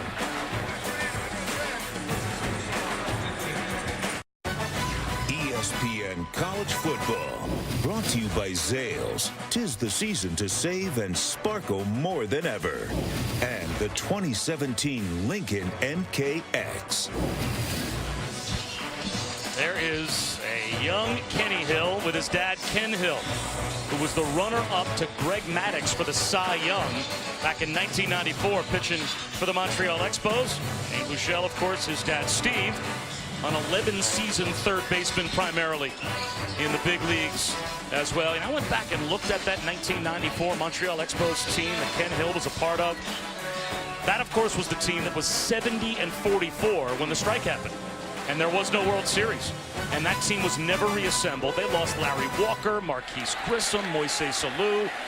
That was a great team that never had a chance to play together again. Darius Anderson runs left. On top of that, that was the first year that Pedro Martinez was a starter. And, of course, he would go on to win 3 Cy Youngs and go to the Hall of Fame. Bob, I asked Kenny Hill Jr. if there was any advice or similarities that his dad has pointed out to him from playing pitcher and quarterback. He said absolutely. He said at both positions he taught me that everyone feeds off of your energy. When you're behind center, it's the same as when you're on the mound. Everyone is looking at you. So he said I have to always try and stay positive. Even when there's mistakes, I don't let my teammates see me get down. I have to set the tone for this offense just like a pitcher does for the defense. On 2nd down and 11. A run play out to the 25-yard line. That brings up a big 3rd and 5 after we check in with Adnan. Bob, you're breaking my heart with this 94 Expos talk. Meantime, Virginia Tech and Miami on ABC. Travis Homer, 64-yard touchdown run. That's the longest run allowed by Virginia Tech this season. Miami up 14-0. Let's talk Larry Walker. Yeah, by the way, Adnan, the Expos at one point had Randy Johnson, too, and they traded him away. Not to bring back more memories for you. 3rd down and 5. Can Texas get a stop? Can TCU keep the drive alive? They try and do it on the ground with Hicks. Breaking tackles, reaches the ball out. Does he get the friendly spot? It looks like he might. And it looks like it's a 1st down without measurement. Ooh, and this is going to be a close one with his left elbow down. And when that elbow was down, they get a snap off before any replay can be instituted, and Kenny Hill wants to take a shot with a flag down in the secondary, and another flag thrown on the far sideline. I'm not sure that Texas was able to hustle players off the field. They may have been caught with 12 or more still on the field. Illegal substitution on the defense, 12 players on the field. A 5-yard penalty, replay 1st down.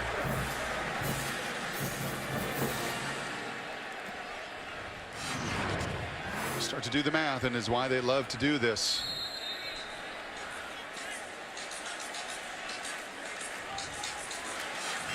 Quick with that counter on these tempo teams. That's a little stress. 1st and 5. These poor D coordinators trying to get their personnel on. It's a mad dash. Think about being the 300-pounder trying to run off the field. No thanks. Hicks. Or check that Anderson. Darius Anderson into the secondary, and that's a TCU 1st down. A gain of 11. I'll tell you what I love. I love this commitment to the run game tonight. TCU's going to win this game and win the rest in November. They're 57% run. It was shocking to me starting to study this team and look at it. That is the most they have been with Sonny Cumbie here at TCU. But that's your personnel. A couple good backs, interchangeables, 3 senior linemen, QB that can really run. Play to the strengths of your team. And I love the commitment. Even if it hasn't been terribly productive overall, they've been committed to it. Another run. Darius Anderson up the middle for 3. I thought it was a good line you gave to Sonny Cumbie in our meeting. What happens when you call your old buddy and your mentor Mike Leach and say, Coach, I am 57% run at TCU. What do you think he'd say? He says, I don't even know you anymore. And you can see that percentage tonight for Sonny Cumbie, but he knows. He didn't like the way he called that game at Iowa State. Got away from him. Didn't feel like he helped his quarterback enough. We don't hear that much from offensive coordinators. I like that honesty from Sonny Cumbie, and more importantly, the commitment to change it tonight. Looking for Cavante Turpin on the screen. It's not there. Read perfectly by the Texas defense, and that allows Poona Ford and Gary Johnson to combine on a sack. Here comes the money down. So you run it, you run it. You move the sticks on a 3rd down run. You run it, you run it. And the play was dead from the beginning. Good eyes there from Texas defensively in the front 7. Here you go. Huge 3rd down.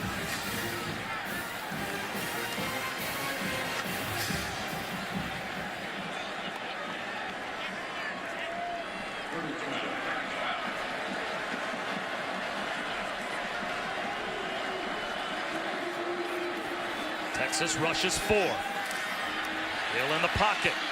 Well short of the sticks. Nowhere to go. Malik Jefferson all over Desmond White. And at midfield, Texas Gets another third down stop. I think you're starting to see this is a different Texas defense too, and that's what I'm sure Kenny Hill and Gary Patterson, maybe why Gary Patterson was so conservative at the end of that first half, not taking timeouts. Knows how this game is taking form and taking shape, and getting worn down a little in that first quarter. Texas has sure responded defensively here over the last 2 quarters.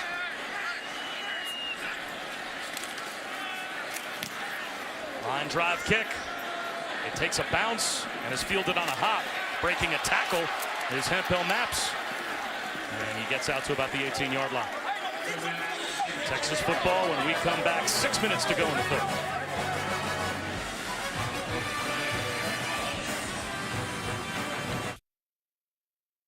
Allstate is proud to be a part of the team that comes together to do good by contributing to participating universities' general scholarship funds.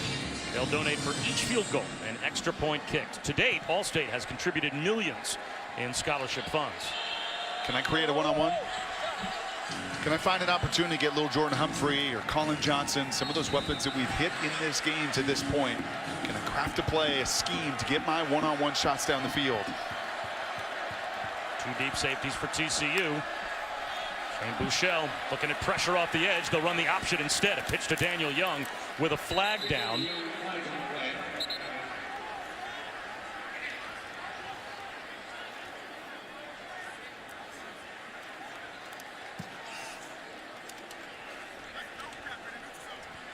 It's going to be Ennis Gaines, the nickelback there, that's trying to get a jump, as well as the nose tackle.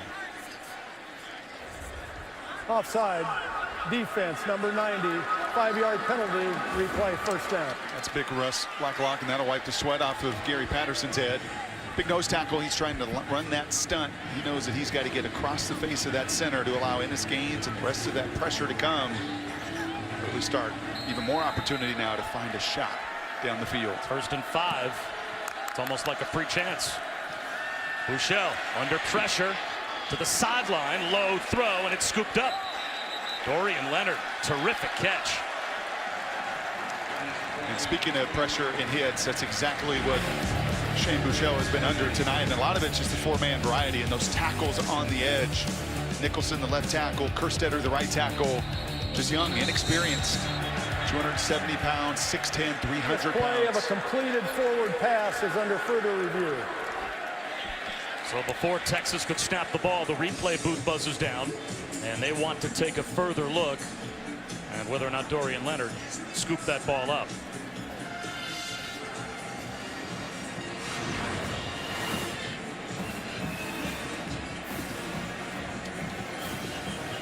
It was ruled a catch on the field. Got his arms under it at first, but does this, when a defensive player gets his hand in there, touch the ground? Certainly looks like it does. It does. It's going to be Nick Orr, one of those interchangeable pieces that Gary Patterson has on the back end of his defense. We were watching tape yesterday, and I swear, if you took the jerseys off of Nick Orr and Ennis Gaines and Ridwan Isahaku, and you just put them on the different guys, you wouldn't know. Like body type, they look exactly the same. They play the same. They're all 6 foot, 200 pounds, and Gary sacrifices some size for the speed and quickness. Yeah, and I think you see his hand drive that ball into the ground.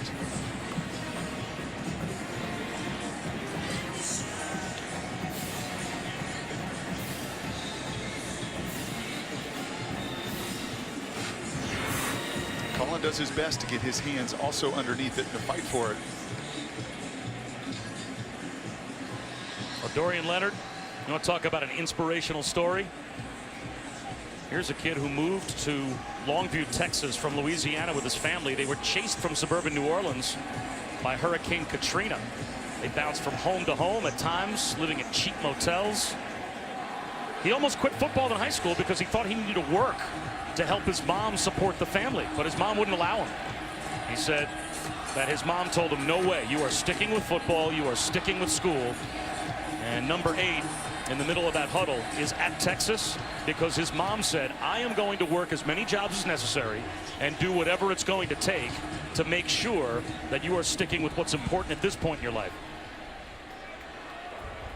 After review, the ball hit the ground. It is an incomplete pass. It'll be 2nd down and 5. please reset the game clock to 5 minutes and 46 seconds. 5:46. And Dorian was also one of those guys that had to buy into this program. You know, he's had 4 different receiver coaches in his time at Texas, different head coaches, whole new cultures. And Tom Herman said, yeah, there was some adjustments. There were some battles in the spring and into training camp. And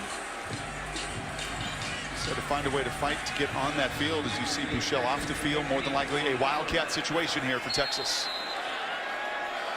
2nd down and 5. They've got Gerard Hurd in the game, taking the direct snap, and he will run wildcat. And he will go nowhere. Lost a couple of yards. Chris Bradley gets the stop, so Hurd off, Buechele back in, and now it's 3rd down and about 7. You're looking at an offensive line, and you just can't reiterate this enough. You know, this is a true freshman. This is a backup. This is a backup. You're talking about 60% of your offensive line, and this is an All-American that is out. You know, it's a senior leader on the other side of right tackle. Problematic to say the least.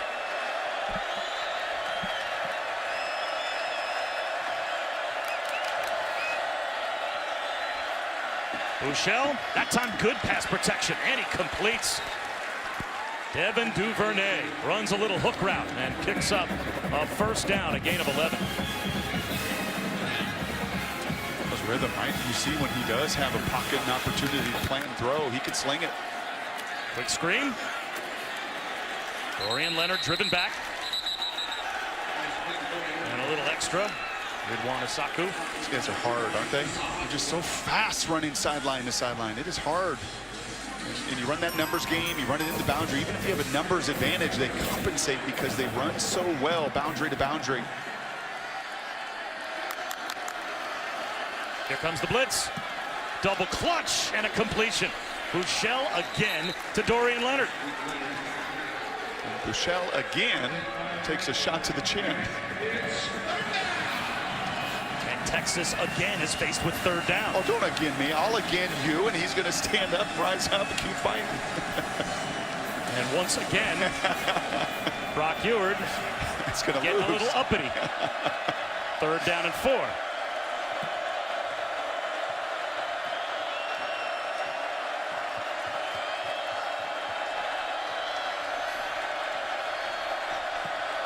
Play clock down to 5. Buechele in the face of the blitz again, under pressure. Nowhere to go. Thrown down at the 25-yard line by Ty Summers.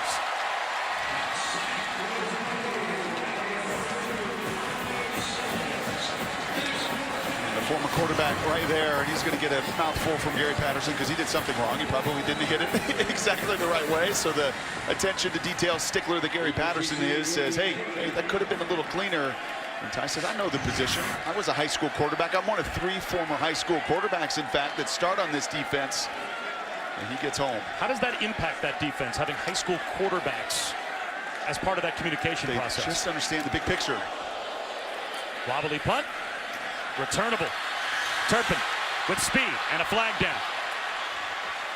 Across the 50-yard line if the return holds up. We'll have to check the marker.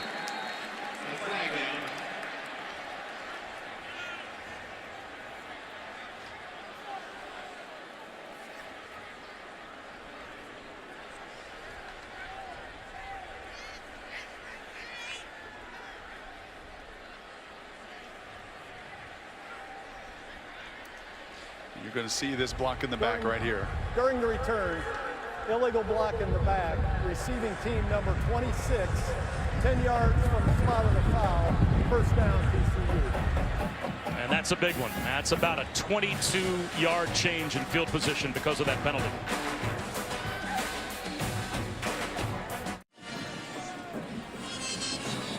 Already another shakeup in the college football rankings brought to you by Allstate. Of course, this poll came out on Halloween, and you can start crossing teams off. 2 big names in the Big Ten taking hits today, Ohio State and Penn State.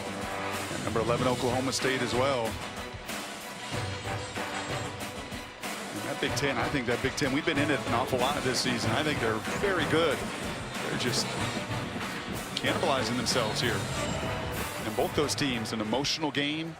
Penn State, Ohio State down to the final second, had to go on the road and couldn't fill up the gas tank. Play action and a rollout for Kenny Hill. Lofts one across his body, down the middle. The intended for DR's just a bit too far out in front. Sunday NFL Countdown comes to you at 10 a.m. Rex Ryan, Charles Woodson, Matt Hasselback, Randy Moss, Mort Shefty, Samantha Ponder. Tomorrow morning, the new start time again at 10 a.m. All the early breaking stories, the injury updates. They'll preview each game and take you right up to kickoff. Sunday NFL Countdown tomorrow morning. Also streaming live on the ESPN app.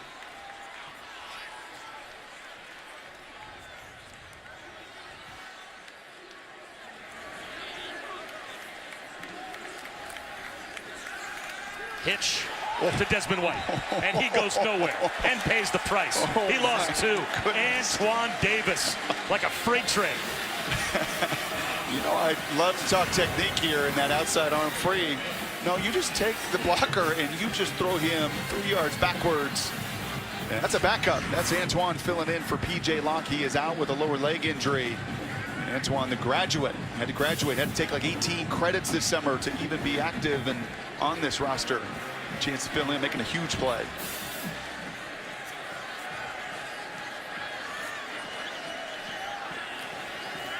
Blitz coming late.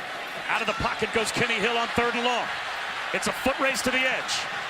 And he's short of the first down. Well done by Holton Hill to come up from his deep cornerback position and make sure to get Kenny Hill out of bounds before he got to the 40-yard line.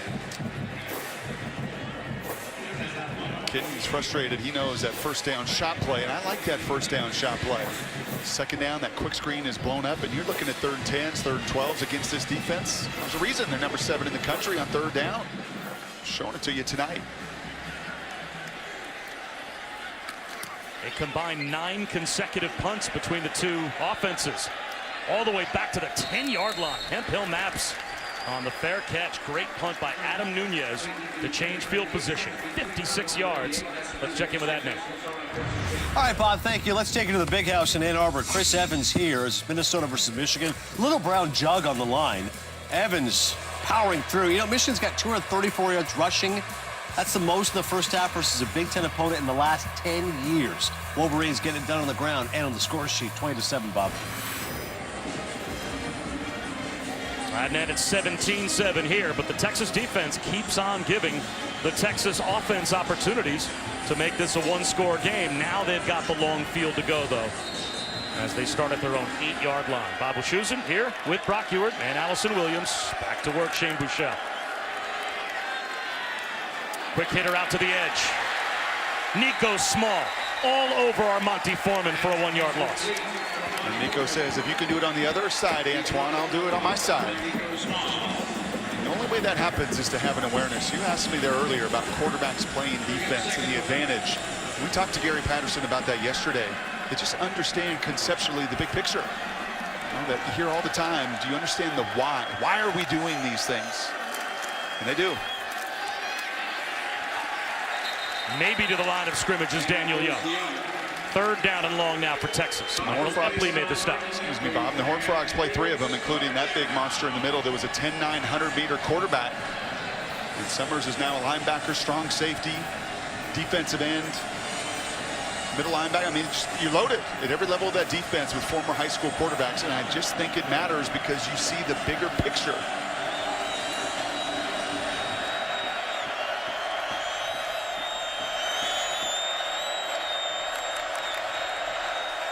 Buechele in the end zone. Long throw to the sideline, short. Intended for Armonte Foreman. 3 and out again for the Longhorns. And they'll have to punt from right about the goal line. You know, you've seen all this hits and pressures, but here's what Gary Patterson does. I call him the Bill Belichick. Look at this rush. Look at this rush. This looks like the other side. Right now, we're going to heat him up. We're going to bring all this pressure. Nope. We're going to rush 2, and you tell me where to throw it down the field. Nowhere to go. Mix and match. Quarterbacks never comfortable. Pre and post snap often different. Dominant too on 3rd down. Gary Patterson, one of the best schemers in all of college football.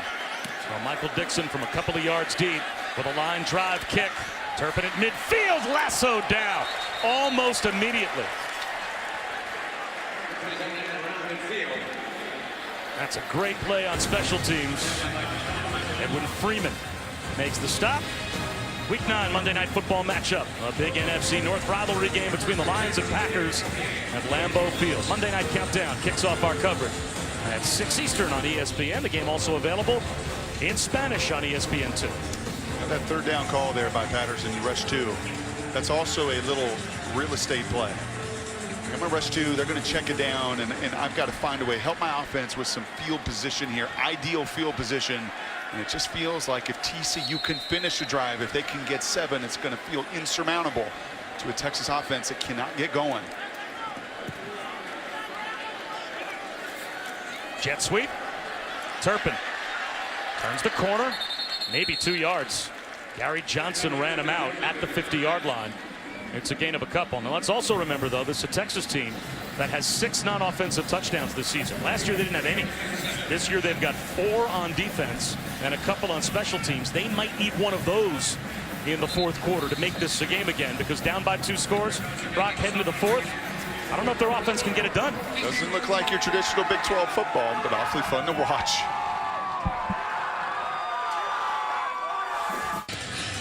The circus was in town while we were away.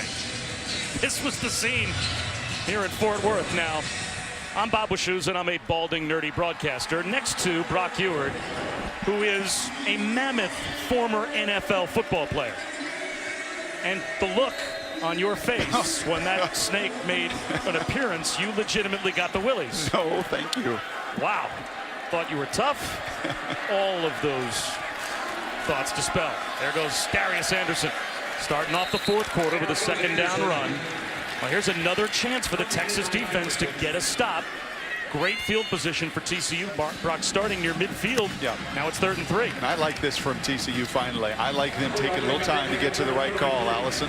Well, it's interesting. I mean, Tom Herman told us this is the side of the ball that's carried the team, and they take a lot of honor in that on defense, and they're just really continuing to push these guys to step up when tested, as we've seen. They were just told on the sideline, the longer this goes, the more they're down. Keep swinging, keep swarming, keep hitting. Well, I'll have to do that on 3rd down and 3. Kenny Hill looking at a 4-man rush. Under some pressure. Pocket collapses, and down he goes.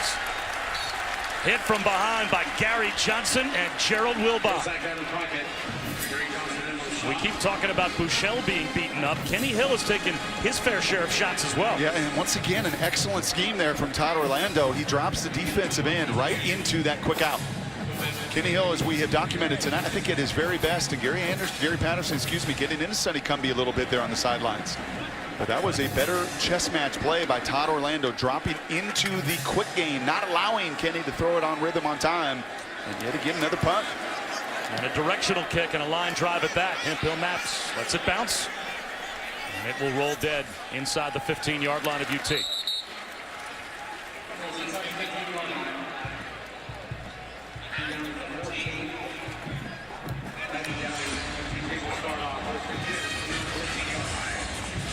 Ten-point lead for TCU. Texas with the football back. Again, though, field position not on their side. They will start at their own 14-yard line. Coming up tonight on SportsCenter at 1:45. The impact of Ohio State and Penn State, their losses. How does that impact Kirk Herbstreit's top 4? And what does he predict the CFB playoff race will look like coming up on Tuesday night? Sizing up the Heisman race as well. Baker Mayfield put up insane pinball machine numbers in Bedlam. Shane Buechele starts with a zone read, finding a crease. Daniel Young. That doubles the amount of rushing yards that Texas has had in the game on one play.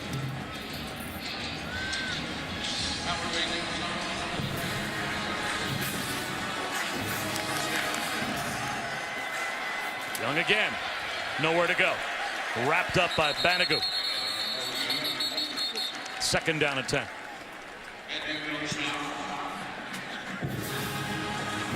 Banogu is a bad man. Transfer from Louisiana Monroe, sat out last year. Both these defensive ends that are such difference makers for Gary, both started careers elsewhere. That is exactly how you want to draw him up, and he knows how to leverage those long arms well. Blitz coming. Buechele off his back foot over the middle, finds Diarce. He gets loose. Or check that Colin Johnson. Colin Johnson out to the 39-yard line. That's a first down. That is a well-designed play. We saw that play. That is a little screen right down the line of scrimmage. If you see men downfield and blocking and you're wondering why that isn't a penalty, it's because Colin Johnson comes screaming right down the line of scrimmage, and as long as it's caught at the line, those linemen can get downfield and block. Pass interference. The ball was touched at the line of scrimmage. First down. Whitehead saying just that.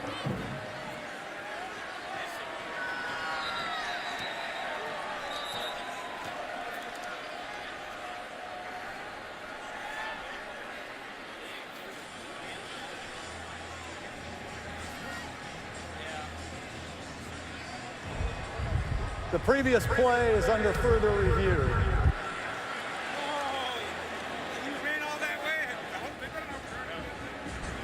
I didn't see a flag get thrown. If there was a flag thrown for offensive pass interference, it looks like the reason they picked it up was because it was a tipped ball. Was it tipped, though? That may be what they're reviewing. And you're going to see the linemen get downfield here, and this is a little screen, and as long as it's caught at the line of scrimmage, and the line of scrimmage, the 25, and will they give a little grace there, as you're going to see it is about a yard downfield, and actually when it is caught, there is not an issue. You know, these receivers blocking down the field.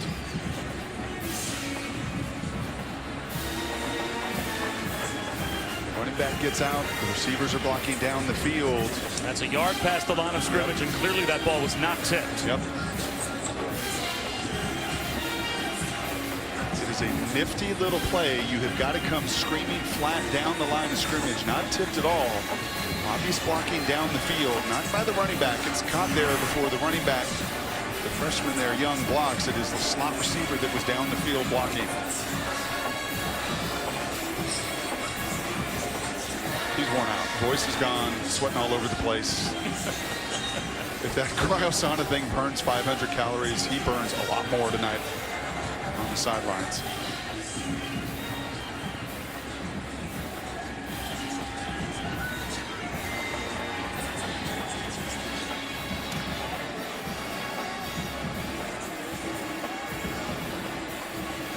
This is a big call. As things stand right now, Texas has a first down at their own 39-yard line. And yards for the Horns have been tough to come by. They've got 236 yards of total offense and only 7 points on the board against a TCU defense that over their last 3 games has allowed 6.7 points per game. Coming into tonight, they had allowed a touchdown in only 2 of their last 12 quarters played. And obviously they've only allowed 1 touchdown through the first 3+ quarters tonight. So can you play defense in this conference? These two teams say yes. Yeah, yes, you can. Now, these aren't the 2 best offenses, but this is a Texas crew that held Oklahoma State to 13 points in overtime.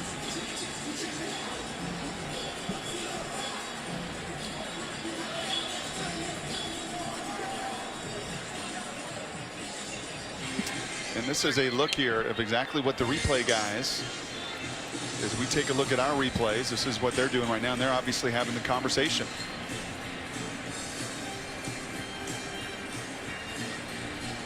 And you can see some clock rolling as it looks like this is an extended replay, to say the least. There's a long conversation between referee and replay booth. Maybe to try to get the ball spotted correctly, so that way then the penalty, if that is then enforced, can be enforced correctly. The clock rolled as well, so they may have to adjust the time. There's probably about 2 or 3 different things that have to be administered here to get the ball, the down and distance, and the clock all lined up where it should have been if they had kept the original call, I guess, enforced. And it gives everybody a chance, especially defensively, to catch their breath. There's a lot of bookkeeping. And pretty even. Texas has run 56 offensive plays, TCU 55 on their side. After review, the receiver's entire body was beyond the line of scrimmage. Therefore, we do have offensive pass interference. We're going to go half the distance from the 25-yard line, and we're going to replay second down. So the ball not tipped, you could see that clearly, and the receiver passed the line of scrimmage. And kind of like with a quarterback where the whole body has to be passed, no body part, can be around that line of scrimmage. Everything is past it. And at times there's a little grace that you give, kind of a 1 yard, and you see that in the NFL quite often too. And this is what Tom Herman is saying.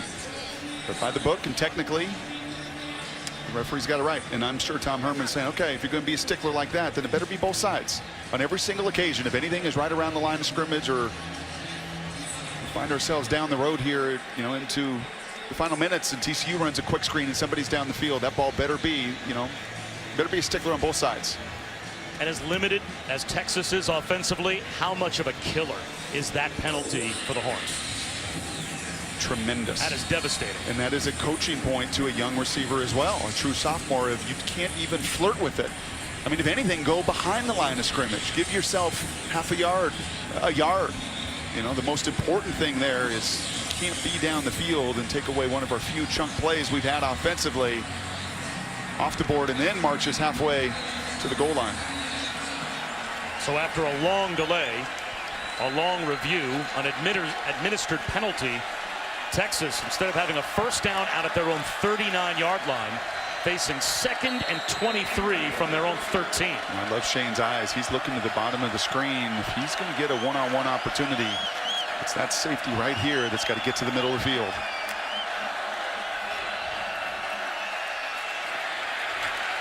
Daniel Young lost a yard or two.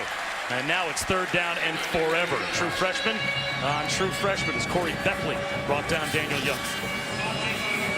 These guys are just flying, man.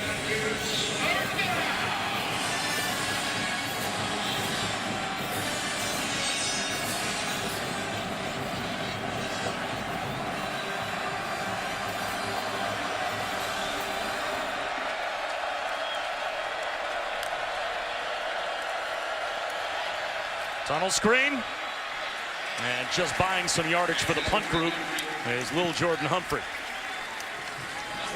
Can you play elite defense in this conference? TCU is saying to you, yes, Texas is on their side as well. When you've got a plan, when you've got tremendous athleticism at all 3 levels, when you fly around and play a lot of personnel, be taken to the ultimate test for TCU, traveling to Norman, Oklahoma next week with the most dynamic offense in all of college football. But to date and tonight, for nearly 50 minutes of this game, you are seeing textbook defense. Gary Patterson and TCU. What a kick. Michael Dixon does it again, driving Turpin all the way back to his own 20, but he gets loose. He's got another gear to midfield and beyond. It was Dixon, the punter, the Aussie Rules football player who's used to making some tackles, that brought down Turpin. A 63-yard punt, but a 34-yard return.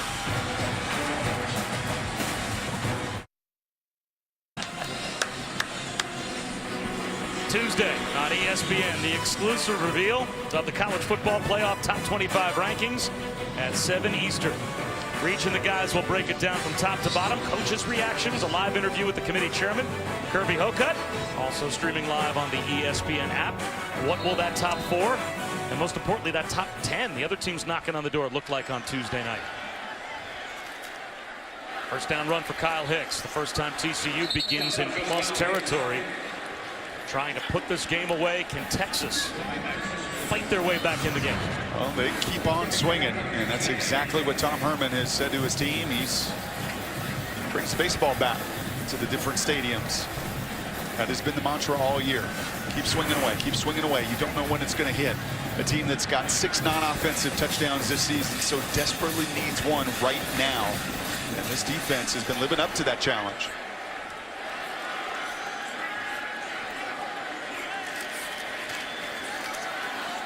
Back shoulder throw, incomplete. Holton Hill, step for step with Diarce. 3rd down and 8.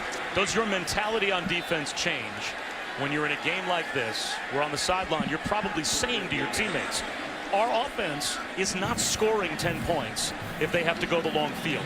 We have to rip the ball out. Yeah. And even if you don't score yourself, maybe scoop and bring it down and give them the short field, something like that. You can't press.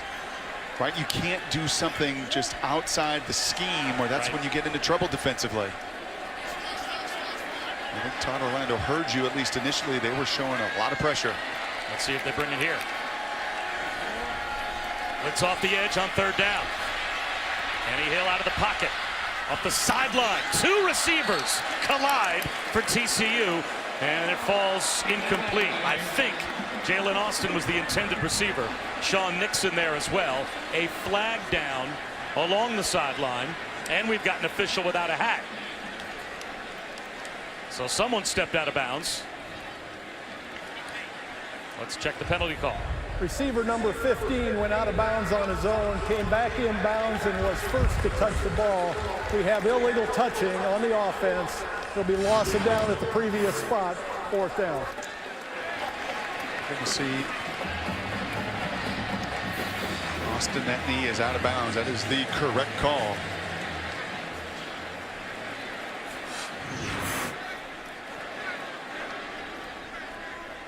I mean, the penalty is irrelevant because it's either an incomplete pass and it's 4th down and 8. All the penalty is a loss of down with no yardage. That's what Gary is yelling at right there, and I think the side judge is trying to explain to him. Yeah, it's the same result whether there's a penalty or not. And here is the punt. A fair catch in traffic at the 17-yard line by Hemp Hill Maps. Texas still down 2 scores with a lot of time on the clock. ESPN College Football is presented by Hampton by Hilton. Book a room today and follow your team all the way. And in part by Buick, proud partner of the NCAA. Nice day to take a selfie today on the campus of TCU. A perfect night to tailgate and watch a football game as well. Why do they look so young? Because we're old and decrepit. But we sat in that cryo sauna.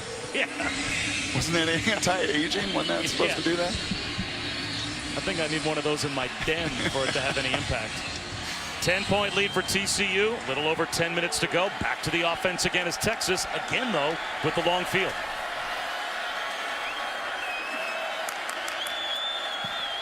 Bouchel off play action. Steps up in the pocket. Down he goes. He wanted to go downfield. It just wasn't there, and Joseph Broadnax gets a 2-yard sack. Well, what Shane is seeing is just hip for hip. I mean, he's trying, and you could see him reading his eyes before the snap. I, too, am looking to see if Gary Patterson's going to go single safety and leave some of these one-on-one shots outside, and he's not. I mean, these guys, why would you? Why would you give them any opportunity to take a big play? Slant, and that's caught. Colin Johnson out to the 20-yard line, maybe the 21. 3rd down and 7. It is a terrible feeling to have a 4-man rush be in your face all game and to look out there at every level of this defense and not see any green grass, air, space, anywhere to throw the ball. Have you seen a defense this year in the games we've covered more sound than TCU? Not in the games we did. We had Michigan early where they were flying everywhere, but no, over the course of this season, their stats speak for themselves.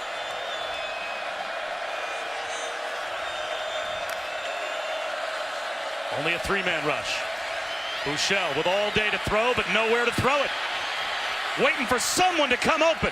Forces it to midfield, and it's broken up. Anthony Tejada knocked it away from Armonte Foreman. Great coverage. And just watch what Bouchel is looking at here. He's looking at a 3-man rush, and he gets pretty good protection, right? He has time, but where am I going? Look at all of this. When I say there is no space, there is no air, I'm going to let the play continue. Let the play continue. Where do I see separation anywhere? Nowhere. Until finally I get one receiver trying to cross the defender's face, but at 40 yards down the field, just too much air, too much green grass. Defender recovers. They are just right in the lap of every one of these receivers. Combined between the two teams, that's the 14th consecutive punt. Flag down.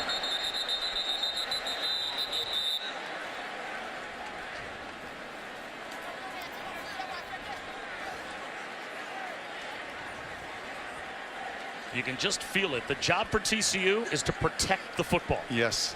The only way it feels like they lose this game, I would say, Brock, is if Texas can make one of those game-changing defensive plays. A takeaway, something to flip the game on its ear.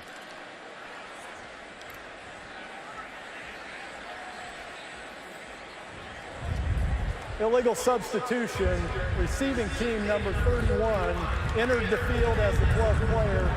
It'll be a 5-yard penalty added to the end of the run. First down, TCU. 8:44 to go in the fourth. TCU with a 10-point lead and the football.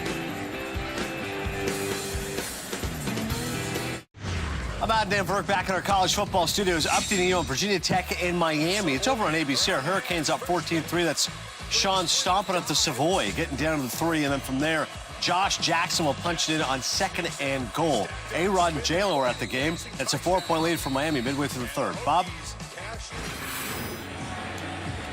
All right, Adnan, thanks very much. Bob Wischusen, Brock Ewert, Allison Williams, 1st and 10 for TCU as we approach the midway point of the fourth quarter. They hold on to a 10-point lead. It feels like they have had forever in this game over Texas. Hand off for about a 2 or 3 yard run straight ahead to Darius Anderson. And Brock, earlier I know you said that you have to be sound still if you're Texas defensively. You can't take unnecessary risks. Yep. At some point does Tom Herman get on the headset, go over to Todd Orlando, the defensive coordinator, and say, you know what, I don't care about that anymore. We have to do something radical here to try and knock the ball out. Yeah, I don't think so, because on 3rd down, they're still bringing their pressures. This is not a group that you need to empty center field and bring 6 or 7.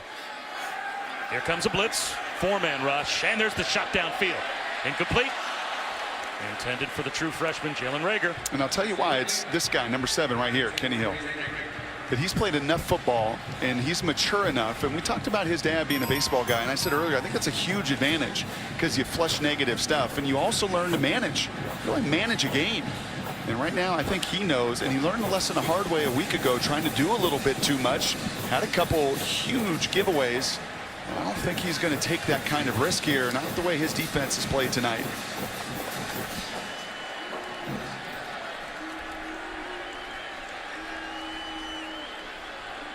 Texas shows pressure on 3rd down and 8. They'll rush 4 once again. Hill with a bullet over the middle in stride. He's got Desmond White all the way out to midfield. Gain of 25. And I bet there's part of Sonny Cumbie on the other sidelines going, geez, finally, offensive coordinator. I mean, finally we found a 3rd down conversion. I mean, this is the 2nd best team in America on 3rd down. Now just 4 of 14 on the evening for TCU.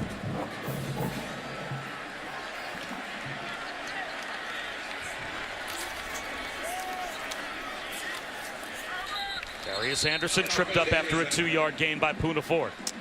And, you know, we talk about this all the time with these tempo teams, these no-huddle teams. You got a 10-point lead. Can you manage this thing? Can you take that play clock down? Can you start to shorten this game like the Wisconsins do? You know, the ball possession teams that huddle up, that just shorten the game with the defense right now that has been lights out for the Horned Frogs. And they do.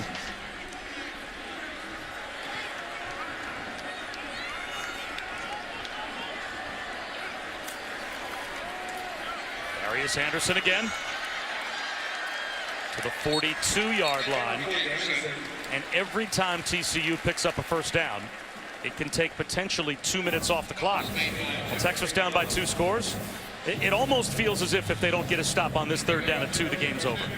Yep. I mean, where are they going to find time with an offense that can't move the ball to score twice in 4 minutes?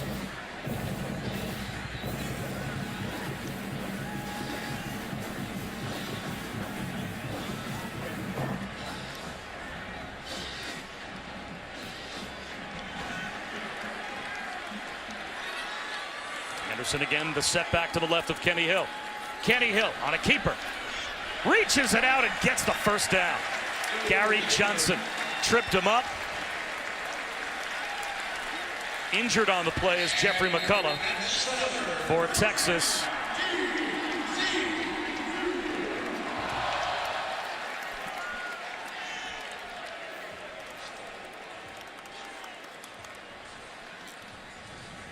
So while we have a moment, a reminder, tomorrow morning, Sunday NFL Countdown comes to you at 10 a.m. Rex Ryan, Charles Woodson, Matt Hasselback, Randy Moss, Mort Shefty. That whole group with Samantha Ponder. I'll have all the early breaking stories. Preview each game, bring you all the latest injury news, the inactives, right up to kickoff of another NFL Sunday. Countdown. Streaming live tomorrow morning as well on the ESPN app.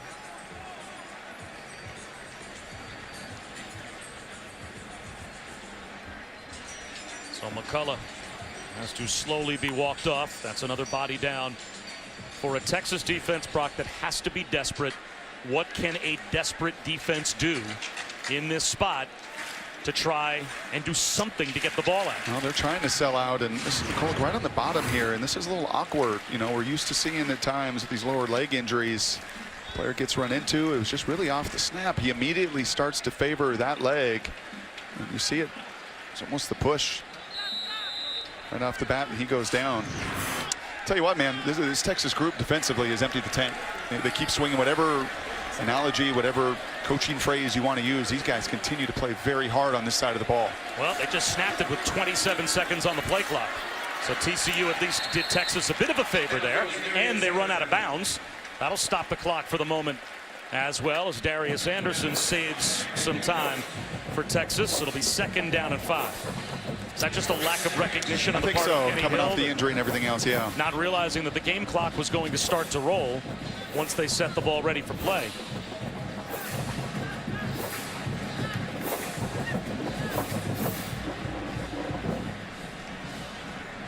And now he's taking the play clock down as far as he can before 2nd down and 5.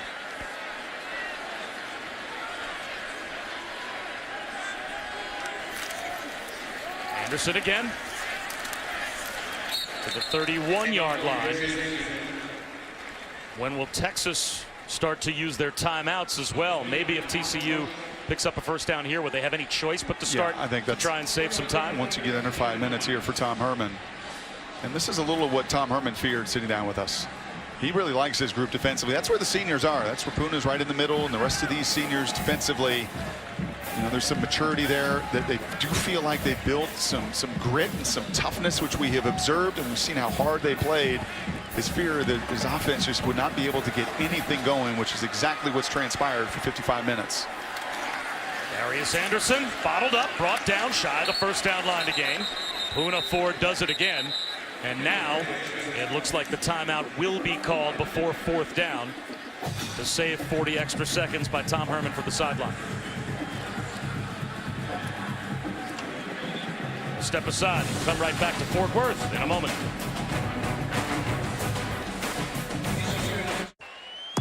We are back with a look at tonight's Buick Drive recap. Felt a long time ago. I think in real time it was over 2 hours ago in the 1st half. In the 1st quarter, really, TCU established himself 26 1st-quarter plays. They got the run game going, the quick passing game going. All of those touchdown runs, all 17 points in the 1st half, and nothing but zeros for both sides here in the 2nd. And now they're trying to ice the game on 4th down and 1. They're going to go for it. Texas looks like they're selling out to maybe stop the run. Finding a lane, Darius Anderson. He's free. He's into the end zone for a touchdown.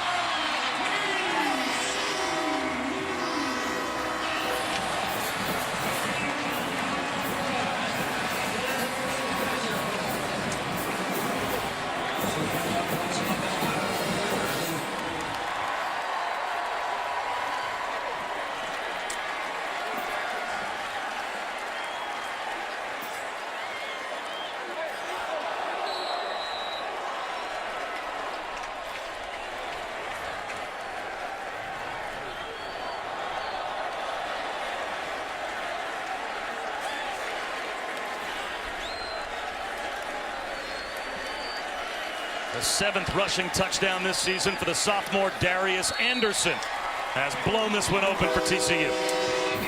And it's Texas that brought the baseball bat to Tom Herman and said, keep swinging, keep swinging. It was TCU committed to the run game.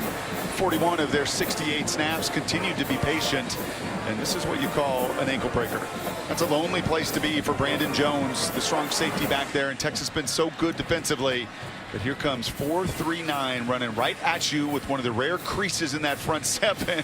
And you see Brandon Jones right there. That's going to be a tough one on film tomorrow.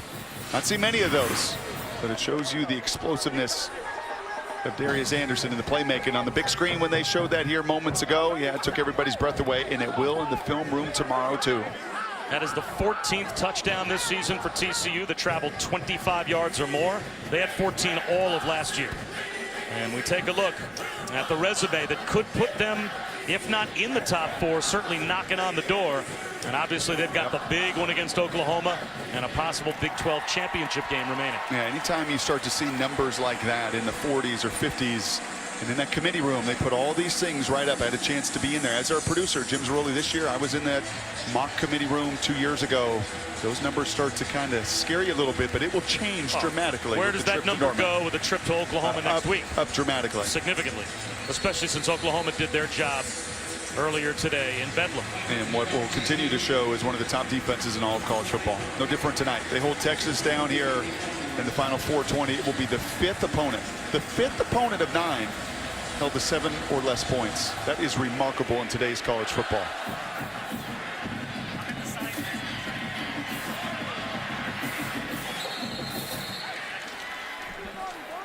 Short return, and let's go to Adnan.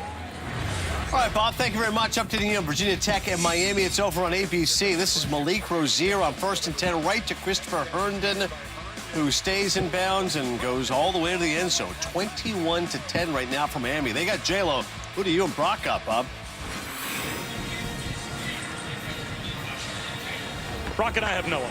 That's not true. We have Shaylo, who just handed off for a touchdown to Darius. Good call. You're welcome. We've got Allison. We got snakes. We've got. That's right. Allison classes up the broadcast. We had a circus. We had fire batons. We got spiders in our truck. And now they are in communication with the replay booth again for something. And it looks like replay believes that a fair catch may have been signaled before the Texas return on the kickoff. So this will change the spot of the football if they see some type of a fair catch signal.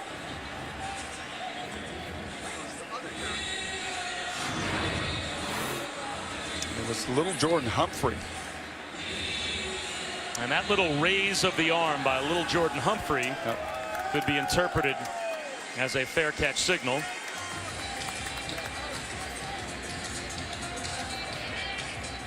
And you do not in college football have to do a big wave over the top of your head fair catch signal the way you do in the NFL. Something like that would be termed even an illegal fair catch signal, but any gesture by any of the return men can immediately kill the play.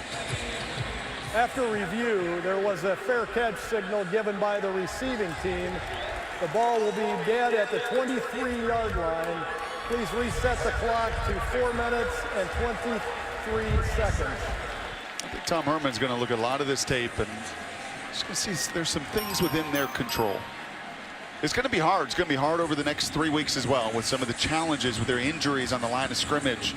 Right, and the freshman running back, freshman tight end, freshman right tackle. You've heard Tom say these things, and those are all very real, but there have been some controllable aspects. Right, some personal fouls, 3 of them in that first quarter.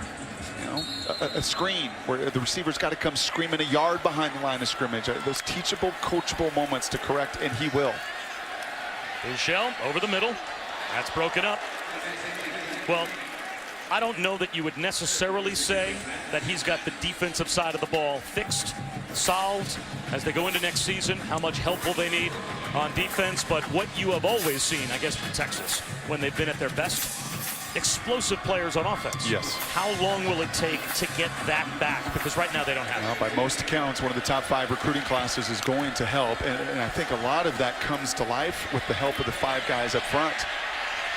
Bouchel extends the play to the sideline. Humphrey comes back to help out his quarterback and gets to midfield. Will Jordan Humphrey to the 35-yard line of TCU. A broken play. And Texas down by 3 scores with 4:01 to go. Pick up 42 yards. Well, Jordan's a true sophomore. Got a little run as a true freshman a season ago. Little George just doesn't really fit when you're 6'3", 225 and as athletic as he does. It is. Bouchel through the hands of Hemphill Maps.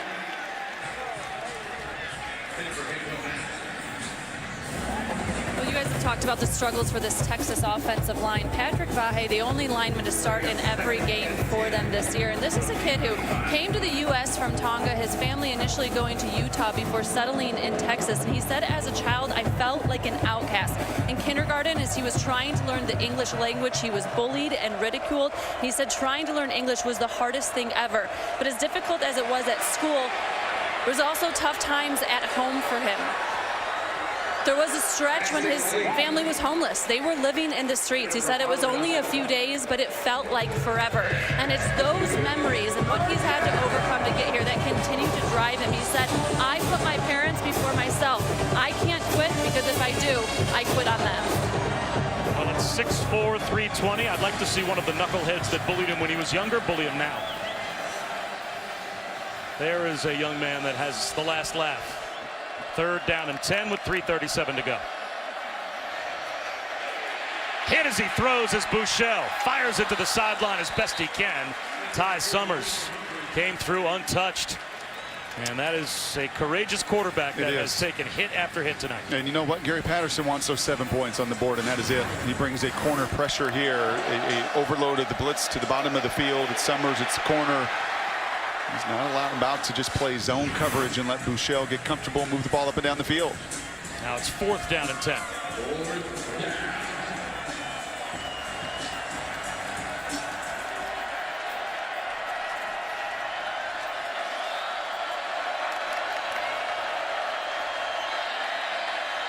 Buechele hoists one towards the end zone for Johnson. Incomplete.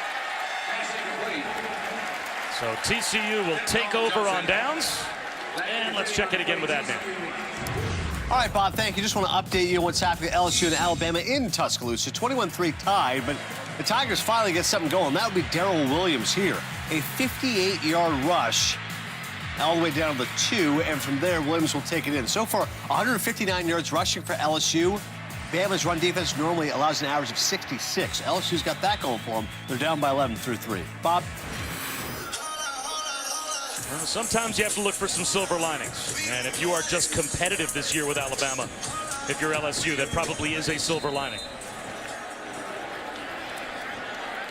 I'm not sure how many silver linings Texas takes out of this game tonight. Darius Anderson for a yard on 1st down. I think Sonny Cumbie as well. For Gary Patterson, 7 points allowed in complete control. Texas could not run the ball. And Sonny spoke so highly of Gary Patterson and what he has done for him in his career here. And even sitting with Sonny yesterday, I watched his growth and maturation and just his development. And you know, you got to play to the strengths of your team. And right now, maybe over the next 3 weeks, and when you go to Norman, Oklahoma next week, you got to manage it. You don't just see this free spirit and throw it everywhere and be careless. No takeaways, not even really close tonight to any catastrophic mistakes whatsoever. It's also a big part of why you're up 24-7. Well, since 2014, when Sonny Cumbie arrived here at TCU, they are tied with Baylor for the most games with 300 passing yards and 200 rushing yards. 14 of those kinds of games. So obviously that's a wide open freewheeling offense. But how about 168 rush yards today, 166 pass yards? Yep. Flags down. This should be a false start. False start, offense number 64. 5-yard penalty, 2nd down. But as you said, Brock, philosophically, how hard is it for an offensive play caller that comes from the Mike Leach tree and is used to wide open offense to say, wait a minute, we've got a defense, we've got special teams. Philosophically, I have to change the way I'm looking at the game. It's a whole lot easier when you're 8-1. You could be ranked number 5 in America. And it's working. There goes Darius Anderson again. Like lightning out to the 41-yard line before he's brought down by Deshaun Elliott. Yeah, he wasn't going to get his ankles broken. But you just look at the percentage of the number of plays. I mean, I said to you earlier, these stats, you kind of start to begin to be who these numbers tell you you are. And 57% run coming in tonight, and that is a shot there from Elliott.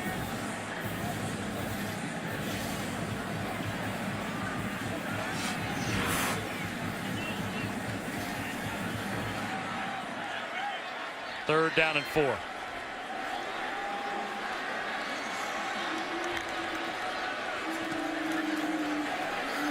Anderson again. flag down as he is a yard shy of the first down. It's going to be a hold on the tight end there, Cole Hunt. Hard to avoid at 6'7", right in the frame of everybody looking at that outside run.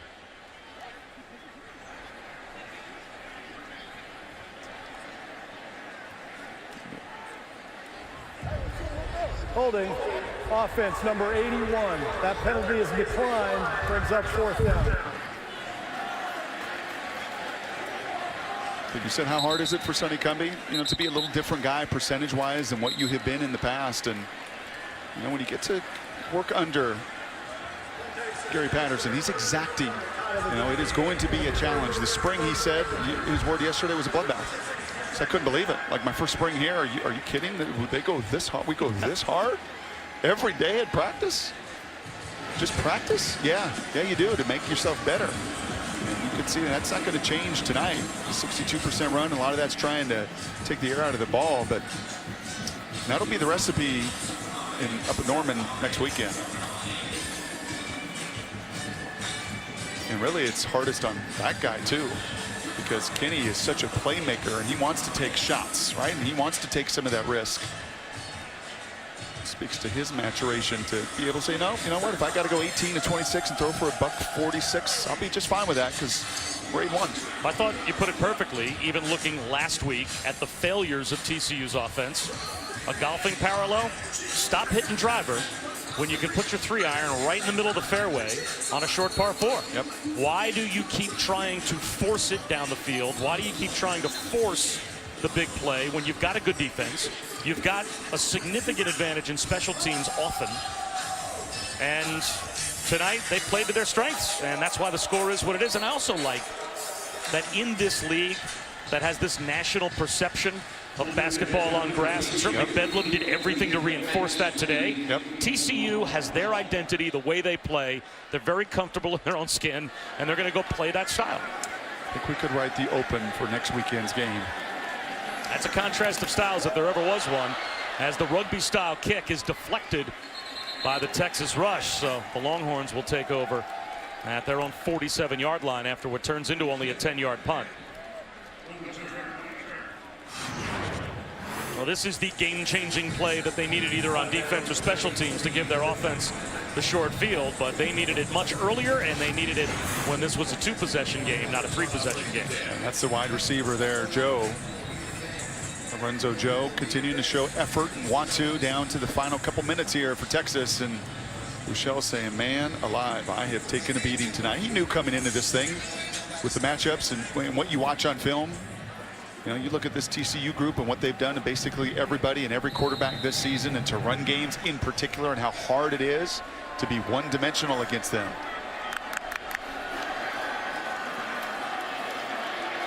Bouchel almost intercepted. Nick Orr had a chance at a pick as Armonte Foreman, the intended receiver, hadn't even turned his head around to look for the football.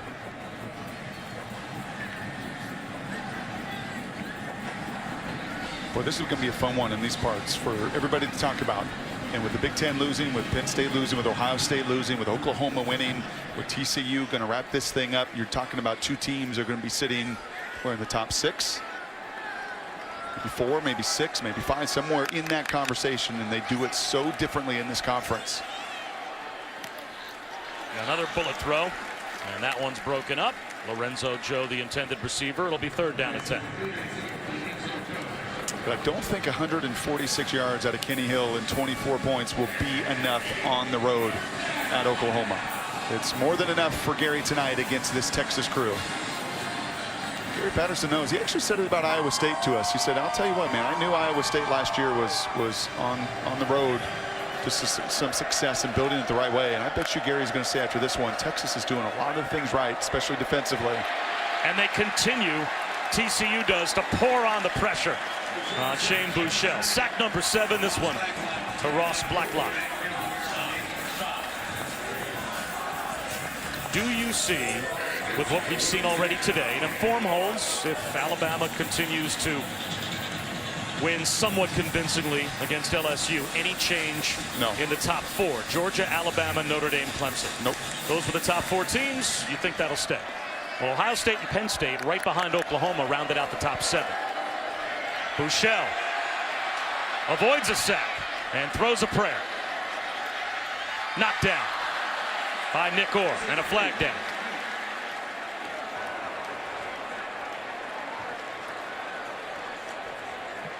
That might be offensive pass interference on Dorian Leonard, just trying to avoid an interception. Pass interference, offense, number 8.